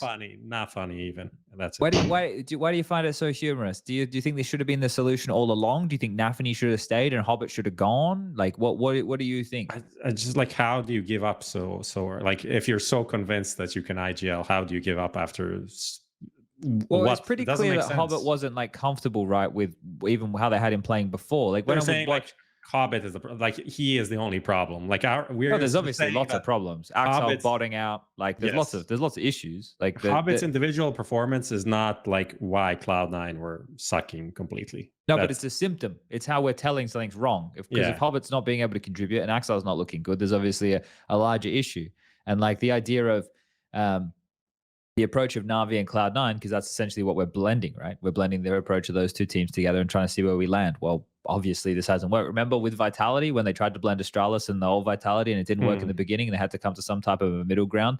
Like I don't know. Yeah, but they didn't like kick their team, like, or give up the IGL role or like swap the coach or some shit. Like they actually stuck to it and fixed. They worked it out. Yeah, they worked it out. Which is why here, I guess, thinking Electronic could do this to now being, well, he's not doing this anymore. I think that's probably the bit that you find funny. Right? I just feel like it feels like it's childlike. It's like, oh, I want this toy, and then you buy the toy. It's like, actually, this toy sucks. It's like, cool. Why you cried about this toy for 2 months, you had an explicit want to be on this team as the IGL, so we kicked the old IGL. Oh, actually, I don't want to be the IGL anymore. Let's figure out a new solution. I wonder as well though, like, and this feels like to your point as well. Let's say that the team at this point have gone, no, it's not going to work like this. Me as the in-game leader isn't going to work. We need a change. And them going, well, we just spent fucking so much money on you guys from Na'Vi. We can't spend any more money on another player already. Like, you need to be able to make this work. Do you think that plays into it at any point? I mean, yes and no. I mean, obviously the rumors, not like confirmed reports, were boomage for HObbit. I don't know if you saw that. Well, yes, but do we think that's happening? Do we think boomage is? I didn't see anything from a reliable source, so I'm not saying, but they're definitely going to try this out, and who knows, maybe this works. But I just think it just feels wrong. It just feels like bad decisions. I think that they just like came with two different ideologies of like how they want to play, and it just didn't work out. I think that C9 is very used to like how they played with Nafany, even if they wanted something different. They probably got electronic. He's bringing in like his system that like worked for Na'Vi and like what worked for him and what he prefers. But then like it just wasn't working out like in practice, and then they get to their first event, and then they realize that all the guys are not very comfortable like with how the new like change of style that they're playing is. So that's probably what happened to me. So I think that they tried to give it a good chance of like, all right, we're gonna try your style, and then like we're gonna like have like parts of it, but then like I feel like like you can't really blend those two styles. I feel like it's one or the other for the way that you IGL. So if you don't really buy into however it was working out, then they were just like, okay, well, let's just try HObbit doing the same style that we were calling on C9, but just a little bit different than how Nafany was doing it. I think it's gonna be interesting to see how it kind of gels, because this was, I'll be honest, a pretty low stakes tournament. It was online. It was also online, so yeah, that's also like the coach perspective could have interfered more, helped out the comms, ideas, and stuff like that. So plus, it's transitional of the games right now. That also plays a factor. Yeah. Like because I would imagine some of the team's focus wasn't completely there. Like, as much as I would, if I was a player, I'd like to be in the Royal Arena for the full finals. I would very much like that. But it's a different field over in the European qualifier, right? It's not just the two best teams who faced in the final. There was a lot of teams, like Big was in the final. So yeah. All right. Do we have much else on Cloud9, or we keep moving? No, we can also skip the Extas thing and go to CS2, because I know when you want to talk about that. We're gonna do Skinionaire though, right? Oh yeah. Yeah, let's do Skinionaire. Like the X-Test thing, that's not confirmed yet, but I think that's we've seen enough indications that could happen. Yeah, he left TSM, so that's confirmed. Okay, so it's happening. So the joining Vitality is not confirmed. Interesting. I'm surprised they didn't just go with Matt. But regardless, let's get into Skinionaire. All right. Well, we've got a lot of things for you to do tonight. Let's do this quick and get into the CS2 stuff. CS2 talk. Yeah, right. Okay, here we go. Who wants to be a Skinionaire? Brought to you by trader.gg. Go and type trader in the chat right now for your chance to enter the raffle. Every question EliGE gets right. It's going to be multiple choice. There's 5 questions. The slider is going to make its way up the closer we get towards that bloody $50. That is the grand prize for this evening. You'll be getting yourself a $50 gift voucher for trader.gg. You go check them out if you're in the market for any skins. All right, EliGE, are you ready to get things underway? I'm ready. Let's do it. All right. Question number 1. 1 November? Is that what that's meant to say? 1 November. I think November 4th, right? Okay, 1 November. 4 events took place in the USA. CS Summit, IEM Chicago, DreamHack Atlanta, and the ECS Finals. What year was it? I'd probably, well, it's not 2019, but it's either 2017. I'd say 2018. Was this the ECS Finals that were in Cancun? I think so, yeah. Yeah, 2018 was Cancun, yeah. That November? Anyway, I'm happy. You want to go 2018? Oh, wait, 4 events in November. I thought that ECS was in... I thought that was December, actually. ECS was the Cancun one, yeah. Cancun was December 100%, because I remember going back for Christmas directly from that event. So then it has to be 2017 then. All right, I'm going to go 2017. We're going to lock in A, 2017. The correct answer is... Oh, I feel like 2018? I could have sworn ECS Finals. What? A red herring into the mix there. Prof also... I don't know. He's also checking now. I didn't check this one. VAR. No, it was Arlington. What? When was Cancun? Must have been 2017 then. Yeah, must be 2017. Oh, some sandbagging here. We're going to send Oh that my God, over it was to the 2017. jury. We're going to send it over to the jury for review right now. Prof, what are they saying up in the box there? Are they saying no, there was? it's not permitted. Not permitted. Nope. Not in. Not in. It's not a goal. It's not a goal. All right, fuck. All right, well, we're starting 1 foot behind here, but there was a streaker on the pitch. I honestly did not know the answer to the question. I was confused as well. All right, well, let's get into question 2. We'll see if we can salvage this. Including you, how many North American players appeared on the HLTV Top 20 at least once? CSGO, 5, 7, or 9? How many players at least once? We got NA. So Keith, Russ, me, Scott. No, Brax. I think Scott didn't make it actually. And we got Hiko. I think Scott made it. Oh, don't do him again, Prof. I'm gonna You've already say- done him on 1. I'm pretty sure he made it when they won the major. I think he did. I think I'm gonna probably go with 7, but I'm gonna keep thinking. Yeah, Breezy. Yeah, Breezy was there too. I think Tim. Yeah, Tim as well. So I'm thinking Yeah. 7. What about the Valorant winner, Ethan. Ethan? I think I said him. No. But then aren't we up to closer to 9? Oh, shit, Oh, I don't want to say anything. I don't want to say remember if I said anything. him. I'm gonna go with 3 7. seconds. I'm 7? gonna go with 7. Locking in B7. Correct answer is 9. Oh, it's fucking tense out here. These are harder questions we got. Dude, this tonight. is tough, guys. Like this is fuck. not as easy as it looks. I'm sorry, John. I didn't know that we were getting difficult I don't questions know today. my history like this. If Naf was here, he would just get all of these right for sure. Naf's a god in these things. Yeah, that is He true. is. As these things traditionally work, they're meant to get harder. So let's see how we go here. Let's get into question number 3. We haven't even been any help. We've actually made it worse. In a common HLTV forums bait, threads are titled as Jonathan EliGE. I'm not even going to attempt to pronounce your last name. I don't want to butcher it. But only Jonathan E is shown. Who is he? Controversial historical figure, forum admin, or a rapper? That's a forum admin. It is. Some people think he's a robot. That one is correct. I'll say it right now. It is correct. So we're locking in our first correct answer. Shout out to Jonathan E if he's watching. He's probably not. I don't even know if Jonathan E likes Counter-Strike, but we know he likes banning people on the forums. All right. Question 4. The trophy bar in HLTV has 4 MVPs, 5 top 20s, a Grand Slam, and how many event trophies? 7, 10, or 12? What the hell? I think there's no way that I won 10. So I think that this is probably 7. I don't know. I don't know. I think it's 7. I'll Okay. think about it. Hold on. I got 38 seconds. I think it's 7 though. I didn't. Yeah, I think it's 7. I'm gonna go with 7. All right, we'll look You into have 4 for the Grand Slam to Yeah. start. I don't know Yeah, if Prof's CS helping or Summit. hindering. It's more than 7. I'm saying it's more than 7. Dude. Okay. So maybe it's 10 then. 10. I'll go with 10. We'll go with I don't 10. remember winning 10 trophies though. Alicia's double digits. We'll lock in 10. Correct answer is 10. All right, Prof. With the course I don't corrector. even remember Save. that. We're late. There we go. 10. What are the 10, Prof? We have them handy? Let me see. if I can What? find them here.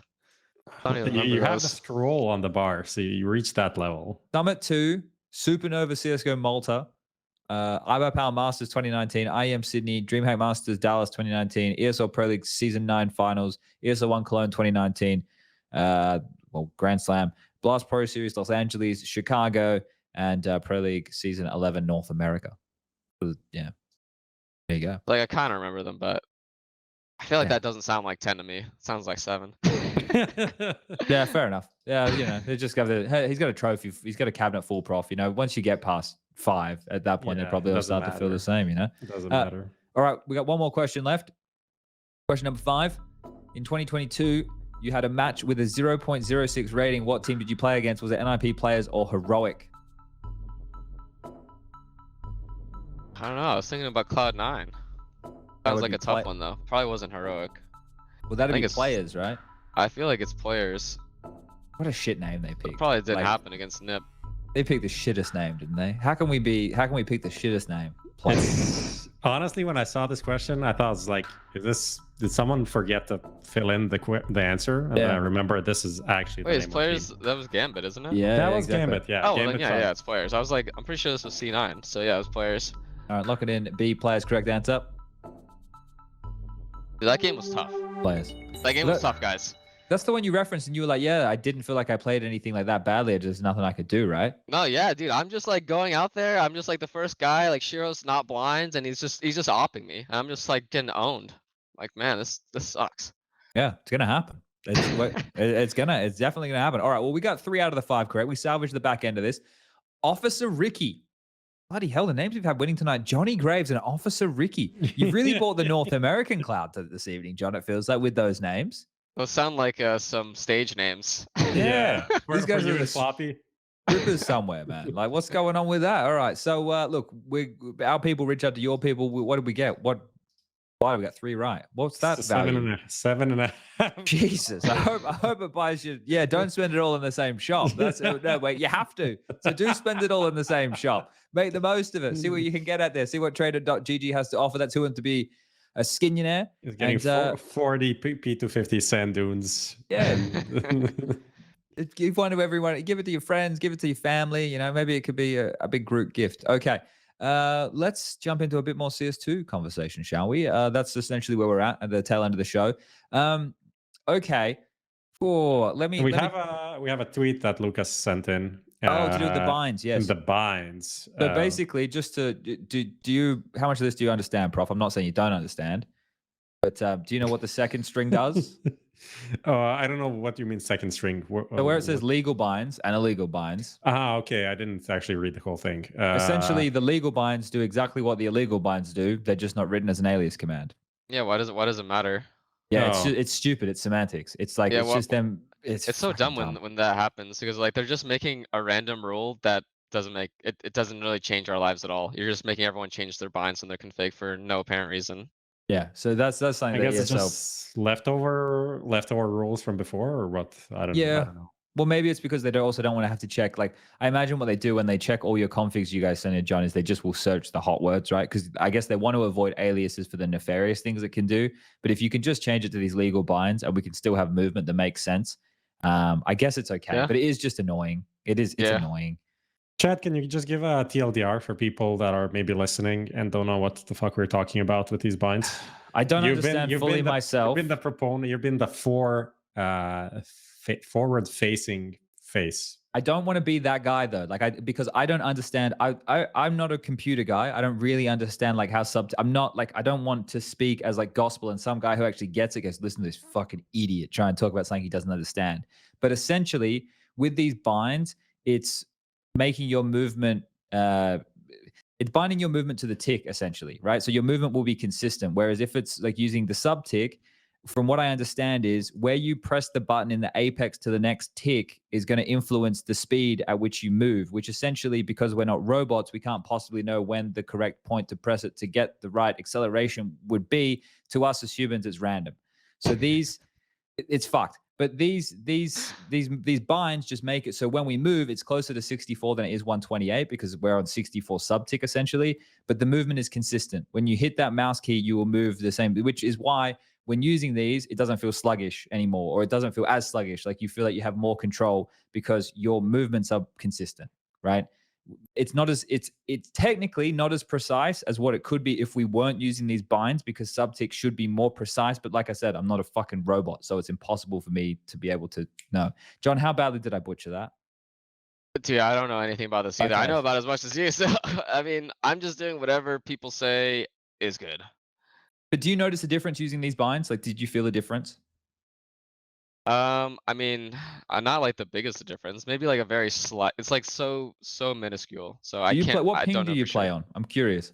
I mean, at home I play with 5, and then when I'm in Europe, it's always like sub 30.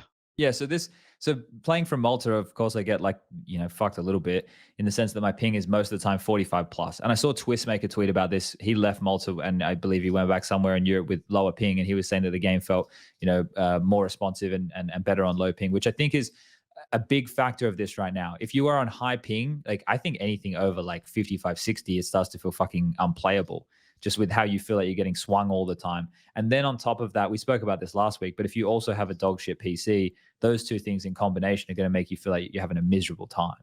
But I think the game on low ping on LAN, I don't think you're going to get as much. I think you're going to feel like you're going to be able to hold angles more on LAN. Because I think that the registration actually can feel good. like in certain scenarios. But there was something about, did you see the thing today on Reddit with someone talking about spraying on subtick and how it's not going to be consistent because almost in a similar vein as the movement.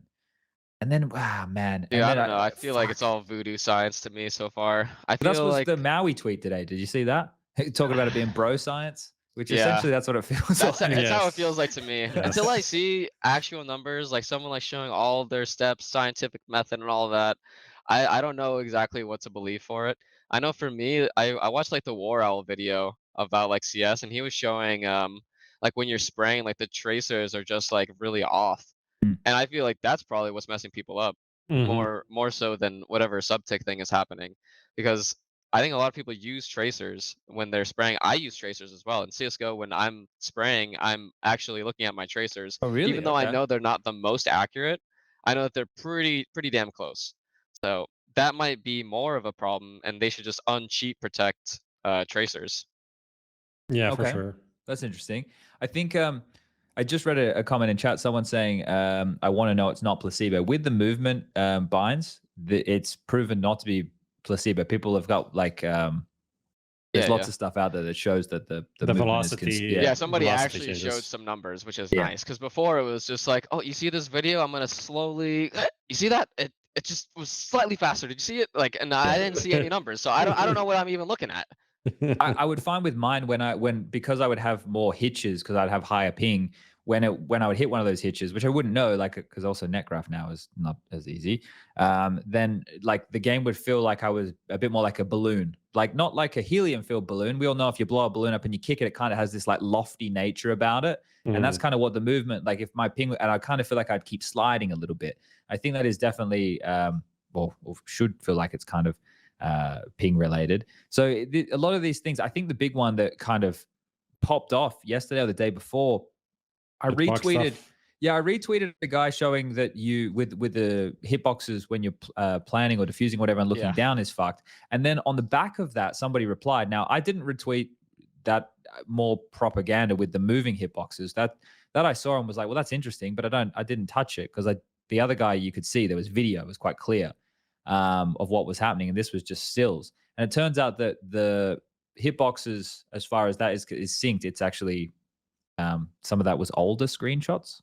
I was reading. Yeah, No, I it's- saw it was on like the lines. limited test, right? Yeah, so It's also fake people news. using like not wrong, but like a different hitbox command, Yeah. which is not actually the one that uses to draw hitbox for actual matches, online games, whatever. So that's also why it was kind of unsynced. But definitely the thing that is objectively fucked up, and there's even a clip from Monacy today, is just like looking into the ground where the head is Yeah. and where the hitbox for the head is completely two different things, and that's extremely annoying and very, very bad. Yeah. It just looks like it's actually frustrating to see because it's such a basic thing, and I think that was bad in CSGO for about, I would say, like 4 to 5 years. It was fixed around like 2016, 2017. Like first they kind of fixed how the hitboxes move, and then they replaced them with the oval thing, and they added the headshot from behind thing. But it was broken for so long, and then the new games comes out and it's broken again, and it's just annoying. It's just very annoying to see. No, I agree. Yeah. John, I had a list of like questions I wanted to ask from like your experience with practice and stuff. So I don't know how liberal you want to be with this information. How many scrims on CS2 do you think you've had so far? Well, we played like I think we played 2 days of scrims, so maybe like 6 scrims in Europe or something, and then we came home and maybe 8 to 10 off the top of my head. So maybe we played like 15 to 20 scrims. Okay. What's the biggest bug that you guys have encountered? Like obviously you and Floppy put the stuff online about the movement Yeah. speed in mud. They fixed it in mud, but they didn't fix it in water, right? They left it in water, I think. Yeah, the water thing didn't get fixed, so I'm curious in spots where there is water, like on Plat at A on Anubis, there is like some water on the ground. So I mean, I didn't test it, and I don't have like a method of being able to test it as easily as the mud was. But it seems to me that they just have some entities and like textures that they ported over from Alex that probably just has these values on them. That's like at least what I think about it. But in terms of bugs, I think the sound is such a problem right now, and I think that some maps are actually just going to be impossible to play. I think that Vertigo needs to go, as soon as possible. It's and like it's Vertigo is such a bad map anyway, so it should just go regardless. But that's the map that highlights how bad the sound is. Where I don't like this thing where they're blocking sound based off of like a wall being there, because it's so hard to hear things. That was so frustrating to play a scrim. I remember we played scrim in Europe, and we're playing on Vertigo, and these dudes are actually rushing up ramp, and you cannot hear a thing. You can't like they're doing like Molly ramp, Molly 51, and 3 guys are running up the ramp, and 1 guy like runs up like lane on the right, and we're fighting the guys on the ramp. We can't even hear the guy. Like there's nothing even like happening. Like you can barely hear them rushing up ramp. You can barely hear the guy that's like running lane and wrapping site. It's ridiculous. Like you cannot hear anything. I'm serious. You cannot hear anything. It's so bad. And seeing the 9 coach say that Vertigo has to go as well, and it's not because the map changed that much. It's just the sound is it's not it's just not it's not it right now on that map. Like you can just notice it. And it's the same thing on Nuke. Like because the verticality of these maps is obfuscate like or whatever that word is, it's just like rooting the sound. Dude, I was like, I'm not even gonna attempt this word right now. But because like the sound is getting so distorted from the walls and the floor and it's vertical, it's so noticeable compared to every other map right now. Are there any settings? So let's take Nuke and Vertigo out of the pool. They obviously added some more audio settings for people to play with, like crisp and normal and some of the perspective stuff. Have you played with those? And are there any that are preferential on more like linear maps, like an Inferno or maybe a Mirage? Yeah, I mean, I've been just playing with the perspective correction to off and the LR isolation. I'm not sure exactly what I want, but I honestly can't even tell the difference between like 80 to 100. I feel like I would need to see someone give some numbers for which one's better and why. But Okay. I have it at 100 right now, and it feels better than when it was at 0. Okay. All right. I guess it's more distinct, right? Like that's Yeah, essentially what that's doing. It's going to make it more distinct. Well, in theory. So yeah. we spoke about the average length of the scrims before. I guess you're doing 24 rounds now. Praccs, I saw like Myth are talking about this, that Yeah. they get a bit more time at the end of the prac to kind of unwind or talk about some of the things that happened. Is that a benefit that you've noted? Yeah, I think that it's really cool that we have like those 10, 15 minutes where, usually when you're playing all MR30, sometimes you're ending at like 1, 2, 3 minutes over, and then like some teams smoke, and then you end up starting the scrim like 10 minutes late. So I think that it's a beneficial thing overall. I really like what he suggested actually for like the first block. If you just like find a team that you can play 3 maps on, and you can just like bang out 3 maps in the first block, and then the second block you can be more chill, 10 to 15 minutes, and then you can actually talk in between. I think that both are pretty cool ideas, and I Hmm. like it. Yeah, okay. Well, I wanted to bring this up. Lucas, if you're here, bring this up. If not, guys, just take a little bit of a look. But this is going on in the interim while we're doing this podcast is some ESL Challenger Yon shipping qualifiers. And Apex is taking on Movistar Riders, so pretty comparable teams considering the current landscape and roster changes and all that jazz. And their first map, they went 22-20 in MR12. So like this is something that I think is interesting. I think that the more we get this played out, and again, we need to look at the absolute chess masters here, manipulating the economy and milking it for the absolute most.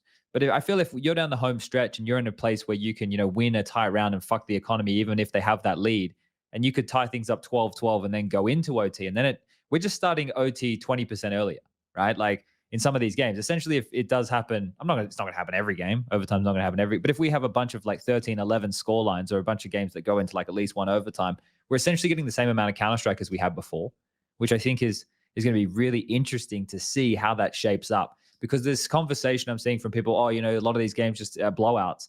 Well, yeah, I think if you like force in both halves and you lose both times and then you lose both first rifle rounds, like you're fucking 10 rounds in the hole from the start of both games. You're going to lose that game in an MR6 to MR15 anyway. That would be the time in which maybe you come back and you win more gun rounds. Because think about the key rounds we're talking about here. Like if you lose pistol, okay, that's key. But if you're on the T side and you get the plant and you lose pistol, then you have Galils. You're basically fucking starting gun rounds without util almost immediately. Like you're straight into rifles. But if you lose that on either side, then forced by wars as well. I think the biggest thing, and it's what you mentioned before, John, is like getting broken and having to do double eco. And that kind of not only applies to the CTs, but feels like more aggressive to the CTs just by the nature of things. So yeah, it's interesting. I don't know how I feel. How do you feel overall? I think that just kind of what I was saying before. I think it's just not fun when you have so many limited rounds now because of because of MR12 that you're probably gonna see a similar amount of saves that we did before because the guns are so much more important. Because if you are on that like case where you're gonna get broken and you have to double eco, then for sure you're gonna see more saves just like you did before. Maybe even more from teams that weren't doing it as good before. They'll just be like, well, I don't want to have a USP and then like a deagle for the next round. So teams that weren't on like the Jame wave, maybe they're gonna be more on it and we're gonna see more saving. And yeah, I mean, I think it's gonna be tough to balance for now. That's why I think that, like I said before, like just minimum loss bonus being 1900 and just get gun rounds going. Mm. I think in the beginning, I imagine the game has two ways to go. Is people are going to be very much like, I have a move with set smokes and flashes that are so strong. Like it might be back like when 2014, 2015, maybe even a little bit into 2016, where teams were able to do a lot more set pieces because the protocols or ways to block or ways to deal with faster or more in your face maneuvers like that are so much more ironed out now. But like back in the day, you could get away with a lot of these pace changes because people were just a little bit less like if it's a new smoke that presents a new way of having to think about a situation or like a new combo of like a molly, a smoke, and a flash or something. And that's where I think you might be able to catch people off with shock and awe and win one game like that. But I guess we spoke about this last time too. With people like Nard out here making these videos after every single fucking map, you'll only get away with it once. So you either have to be mega creative and constantly trying to reinvent the wheel, or you just need to kind of play more current meta and slowly evolve. I guess that's a choice at the moment. Like this is going to be the most interesting thing. It's going to go back to the time we're breaking down what kind of pocket strats, moves, geeky flashes, fucking nonsense that teams have. That's what's going to be the focal point, like for Sydney, at least in my mind. Like Yeah, that's I going to think be in the the exciting beginning. shit. Yeah, I Yeah. think in the beginning it'll be like kind of crazy. Maybe some teams just have some crazy stuff that you just can't figure out in time, and because you have limited gun rounds, you just have less stuff to work with. So you have less times to find like a solution. Because when you're playing MR15 and you have like more rounds to play with, then if you're ever gonna lose like any of those rounds, you can discuss. You have more. Uh, you're gonna lose more of those rounds and figure out the solutions. Whereas now, it might you might just get steamrolled because of it. Mm. Hmm. Yeah, it'll be interesting. What do you guys think of this whole like bomb radius thing that they're constantly changing? And now in CS2, like on Mirage, it's fucking huge. On every map, it's huge. Like, do you, as a pro, do you even see any effect of it? Does it change Yeah. anything? Yeah, I What think does that it change? it's kind of I don't like it. I think that it's you're addressing like the symptom instead of the cause, where you don't like Valve's probably saying people save. So they're like, okay, Mm. how can we get people to stop saving? All right, let's okay, well they just keep on like planning in like X spot and I don't know. I feel like they're just trying to find like ways to deal with like the symptoms of people saving instead of more of like the root causes of it. So I don't really Mm. like it. I think that it's just a little bit more annoying to save and you just lose like more guns as a T, because most of the times like the CTs are losing those rounds, like where the bomb is gonna explode, obviously. So they're just trying to weaken the T economy.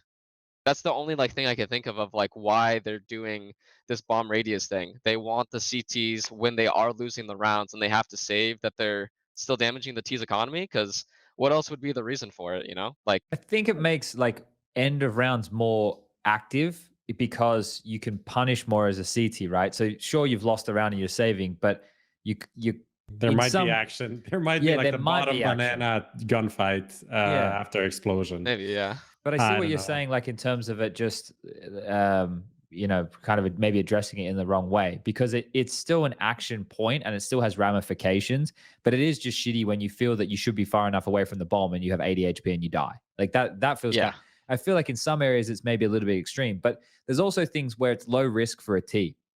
For example, on Nuke in CSGO, you live in window room, right? Yeah. And that means that you never at any point have to traverse out of the site. So you're never putting yourself at risk once you've taken the site.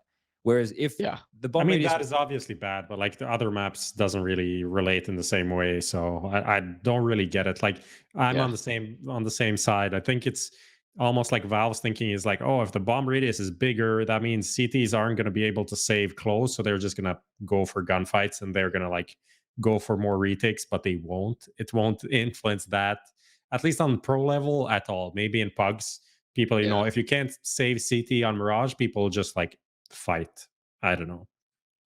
hmm, I think there's probably a more delicate balance, but also at the moment, was it you, EliGE, who tweeted about the sloth squadron thing to do with the? Yeah, I asked him. I just like tweeted and just was asking if like any of like the guns had any changes. I asked Thor CS as well, and from their knowledge, nothing changed. Because everyone like keeps saying these random things like, oh, the PP Bison's better, oh, the XM is better, The the XM is Krieg so is good. better. I'm just like, dude, there's no way that they changed anything. I Yeah, feel why like would they? I feel like there's no way, and I feel like the real reason why like a lot of those guns, not like the Krieg or anything, but the running gun ones are so strong now, it's just because lag compensation still needs work. Hmm. Well, I think now that they've toned down the sway of the models, right? Which I think was a cool indicator to kind of show player intention. But in certain scenarios, when they were going from like 0 to 100 with like a swing, and their body looked like it was almost like bent in half, it looked really wonky, right? And that also probably made it feel like, especially people were counter strafing and the ping disparity or whatever, and it probably looked like they were still in movement when they had counter strafed and their thing was just resetting. So I think that's like nice that they've toned that down a bit. But yeah, I hear the same thing. People are like, oh yeah, this is sick in this game. It's like, well, the shotguns were always pretty good. It's just we weren't on the simple hype wave of him just deciding to use it in Pro League and be cool about it. And that's kind of, I think, also people are on a bit of a shotgun wave at the moment. The thing, but they're awarding assists for less damage now, aren't they? Like, I swear that's showing up in the kill feed. Like I'm doing like 37 damage and I'm getting it. Well, maybe like 27 damage and I'm getting an assist. Does that matter though? Well, I guess it's just I don't know. Does it matter? I'm not sure. We never had assists before, right? Assists are a more new gen, if anything. I don't know. Maybe it doesn't matter. I mean, I like when my name is like kind of highlighted in the top Yeah, me right. too. Like I It feels just good. like hit his leg like twice, and then like I know that I didn't do much, but like it's there, so I feel like more included. So Overwatch good. vibes. Overwatch Yeah, why vibes not? as fuck. We're all winners. Like even if I just touch his toenails a couple times, like I'm still up there, and that feels good. Okay, more stimulation. All right. Yeah, why just not? talking about the guns. Do you think like the XM is gonna be used in Sydney? I haven't looked up the stats for anything. Yeah. I mean, I've been using it whenever I see like an opportunity. Like I have some spots where I'm just like, yeah, I'm gonna buy the XM. Yeah, I'm gonna buy the Nova here. So I think that is good. Yeah. Yeah, the XM is also pretty useful just for like getting visibility through smokes. Like I feel like shotguns are really a lot more powerful there, and that's like very not really I would say how to say explored yet. I think people kind of figure out ways to use that better because like I don't know that when I saw the first video for CS2 and they were like, you can shoot through smokes to see stuff. Like you barely see anything. And I don't know if it's just me or like from your point of view, if you shoot with an AK or like an M4, you can see something, but it's like practically no visibility. If the guy isn't like literally where you're shooting, I don't feel like you can really clear a smoke with shooting. But with a shotgun and stuff, it really does kind of open up the whole smoke. Yeah, I think the shooting through smokes is you can get a lot of visibility out of it when it's first landing on the edges. That's where I felt the most, where I can actually see things through it. Like as soon as the smoke's popping, because like it still needs to like volumetric out or whatever. Okay. There's not as much density on the smoke on the sides of it. But yeah, with the XM and like the shotguns, I feel like that's gonna be something that's kind of cool. I'm imagining like on Inferno, they do like fast left mid smoke and then they flash mid or whatever, and they like take mid and you have like an op on jungle side and then XM. You have an XM like Cubby or something. And you're like, okay, ready? 3, 2, 1. And he's like, boom, boom, boom, and then he gets like an op kill. Like that's what I'm imagining. Yeah, I can see that. Like how much smoke play has there be? Like the nade smoke combos. That's very. I guess it's going to allow for a lot more plays mid round and a lot more capitalizations on situations. You're not just blocked from an area anymore.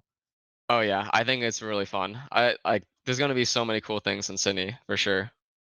I guess we need to all get familiar with the term disperse because I imagine that's what they disperse the smoke. They're coming through. We're saying nuke, so maybe you guys can make that a common name. Nuke it sounds good to say. Yeah, we're like ready to nuke the smoke. 3, 2, 1, nuke. That's what we're saying. I like that. Better than disperse. Yeah, disperse for like syllables, kind of long. Non-native English speaker is just gonna die. Yeah, okay. Well, we're gonna have to workshop and see what kind of lands here. But all right, that's good to know. That's good. So you guys would go with nuke. You could, there's a lot of variations. Fan the smoke. Someone said blow it. I think that could get a bit sexual. So yeah, I don't know. That's like Astra sucking. Blow it. Yeah. Yeah. Like on Valorant, Astra when you suck. I don't know if you know this, Prof. There's a floaty character. That, Okay. He's I playing got it like now. he's playing like StarCraft, and he's like in the sky and stuff, and he's just looking around, and everyone's ready to do stuff off of it. it's one of the characters Valorant has, Prof. You got to keep up to date with what the cool. I don't know who the newest one they added, but all right. Well, we've been about 2 hours. I'm trying to think if I have a lot of things I'd like to ask about CS2, but I feel like I've asked most of them in one varying way or another. Is there anything that you're mega annoyed by? Is there anything that you're like, for fuck's sake, man? Like, why did they do this to this map? Or, why is this command not here? Is there anything that really just you're like, if you could pick one thing, is there anything right now that you would just implement immediately? I mean, I don't want to say the Bob one because I feel like everyone's saying that right now, but I feel like the sound is an issue to me. I think the sound it really needs like some heavy looks at right now. What about the grenade sound cue that you get when the nade detonates and does damage to a player? I think Russell was tweeting about this yesterday, or maybe it was a couple days ago, about how he thinks it could be quite overpowered. I don't really think that it's like that overpowered. I mean, you're gonna get that information anyway. Like if you hit someone with a nade and he's in a smoke or something, like he's gonna get slowed and die anyway. So, I mean, that's like a very small thing. I don't think it's that big of a deal personally. Okay. I wonder how it is though in a group of players. Like if you throw it into a group, do you get identifiers that you've hit multiple, or would it just all kind of overlap as one? Because that's kind of a similar theory as when we could see each other across on lands and Jordan was flashing and he could see how many people's screen went white because their face went white, and you could tell how many people were in that. But that's obviously out of the server. I mean, you'd have to hit like I haven't tested it, but like, would you have to throw a nade like super hard and it like hits one guy, it bounces on another guy? Is that even possible? I thought that usually as soon as it hits someone, it's like kind of like limps down to the ground. Yeah, but is it? I just think maybe I'm missing understanding. Let me reread his thing here. Given that H is much stronger in CS2, more damage and breaking smokes, I think this does it do more damage? Is that true? Maybe. I think HE is doing more damage. Yeah, this is. I'll link it here. This is what Russell tweeted. This is what your goat tweeted. Yeah, yesterday. So negatives, audio. He's there with you. Jumping accuracy seems too good. I don't remember getting jumping dink so often. So that might be with the netcode stuff that we were talking about before.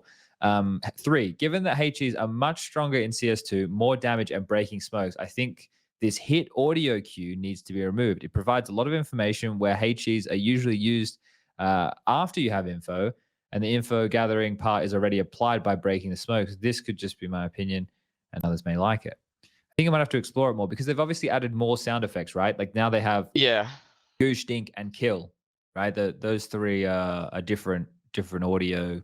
Whereas before, I think it was just dink, goosh. You never I think I would need to see the stats on it being more damage. I don't know if that's true. What was max damage of a HE before? It was like 50 something, right? I guess it depends on Kevlar and everything like that. If you had like head armor and everything, fully maxed out armor, I think it was like 55 or something. 55, 56. I don't know for sure, but I think it's 55. I just know I was copping some fucking meaty HEs in an Anubis game yesterday. They were doing insta HE for mid doors on Anubis. So when I would go try and play mid, I was just getting fucking sacked for 50 damage every time. I was fucked. But yeah, that's interesting. Have to explore a lot more of this. I guess we'll get to talk to more people in Sydney as well, right? Because have a lot of people there. We can talk, get everyone's kind of opinions from the horse's mouth. I mean, he might just. I mean, I think there's just going to be a lot of placebo because people are also going to be using HEs more than before. That's a good point. Do you think it's almost like, I guess it's going to depend on side and position as well. But if it feels like a HE before, sometimes you would justify and go with 2 flashes instead of a HE, but it might. Yeah. I guess even that's going to be position based if you're the guy supporting and setting up with flashes. But I mean, leaving stacks of HEs. Yeah, even in CSGO, like on Liquid, we talked about exactly like who can actually buy an HE on what map, what position. When are you allowed to actually buy an HE? Because some positions just simply need 2 flashes. Like for example, like your opper is pretty much always going to buy 2 flashes. Probably even now in CS2, like on Overpass, you can't just all buy HEs, because if you buy all HEs, it's still a big map. You still need flashes to clear parts of the map. Otherwise, you're just simply going to lose. So it's going to be another talking point to any teams that want to win. They're probably going to have to talk about that because if you have 5 players buying HEs and you have five flashes, you're probably going to lose. So I think it's going to be like a position / map based thing of who's allowed to do it. If you obviously don't have a specific strat for that round. Oh, all right. All right. Prof, we got anything else we want to talk to John about this evening, or what are we feeling? I think we're good. All right. Everyone happy? Yeah. All right. Cool. All right. Nice. Lucas, are you happy? Always with you, Chad. Yeah, perfect. You never Listen to that. disappoint. That's awesome news. All right. Well, John, do you have anything you want to say to the fans out there? You know, anything you want to say before we let you go? I don't know. Thanks for all the support, guys. Make sure you follow me on Twitter. My Twitter is popping off recently, so happy for that. I don't really have anything specific. I came out with a cool video today. I just did like I commissioned a frag movie for my editors, and they did a cool job of like my time on Liquid, which was fun. Nice. And I also put my favorite artist in there, NF. I like having anything that I can put him in there. So yeah, appreciate everyone watching. All right, easy. All right, cool. I guess we're going to be back with an episode. I don't know. We'll go to Australia next week. We'll have to wait and see. We'll talk about it. We'll tweet about it. You got any ideas, Prof? Maybe this week. Okay, yeah, we could do. Well, I leave on Friday, so we're running out of days. But maybe we can make it happen. Maybe we'll see. We can stay. Maybe you don't have to go. All right. Well, I can not go to Australia anymore. All right, guys. Peace out. We'll see everyone next time. That's another episode of HLTV Confirmed, brought to you by 22Bet, SteelSeries, and of course, Trader.gg. Good night.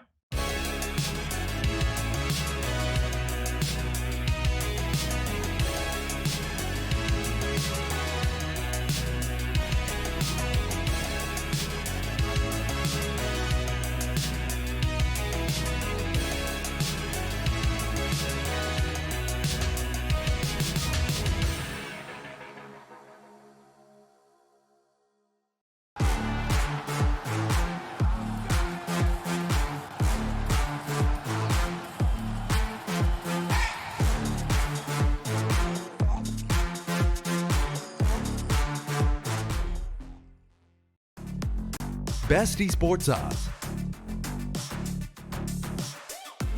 VIP program and a variety of bonuses, fast and easy withdrawals,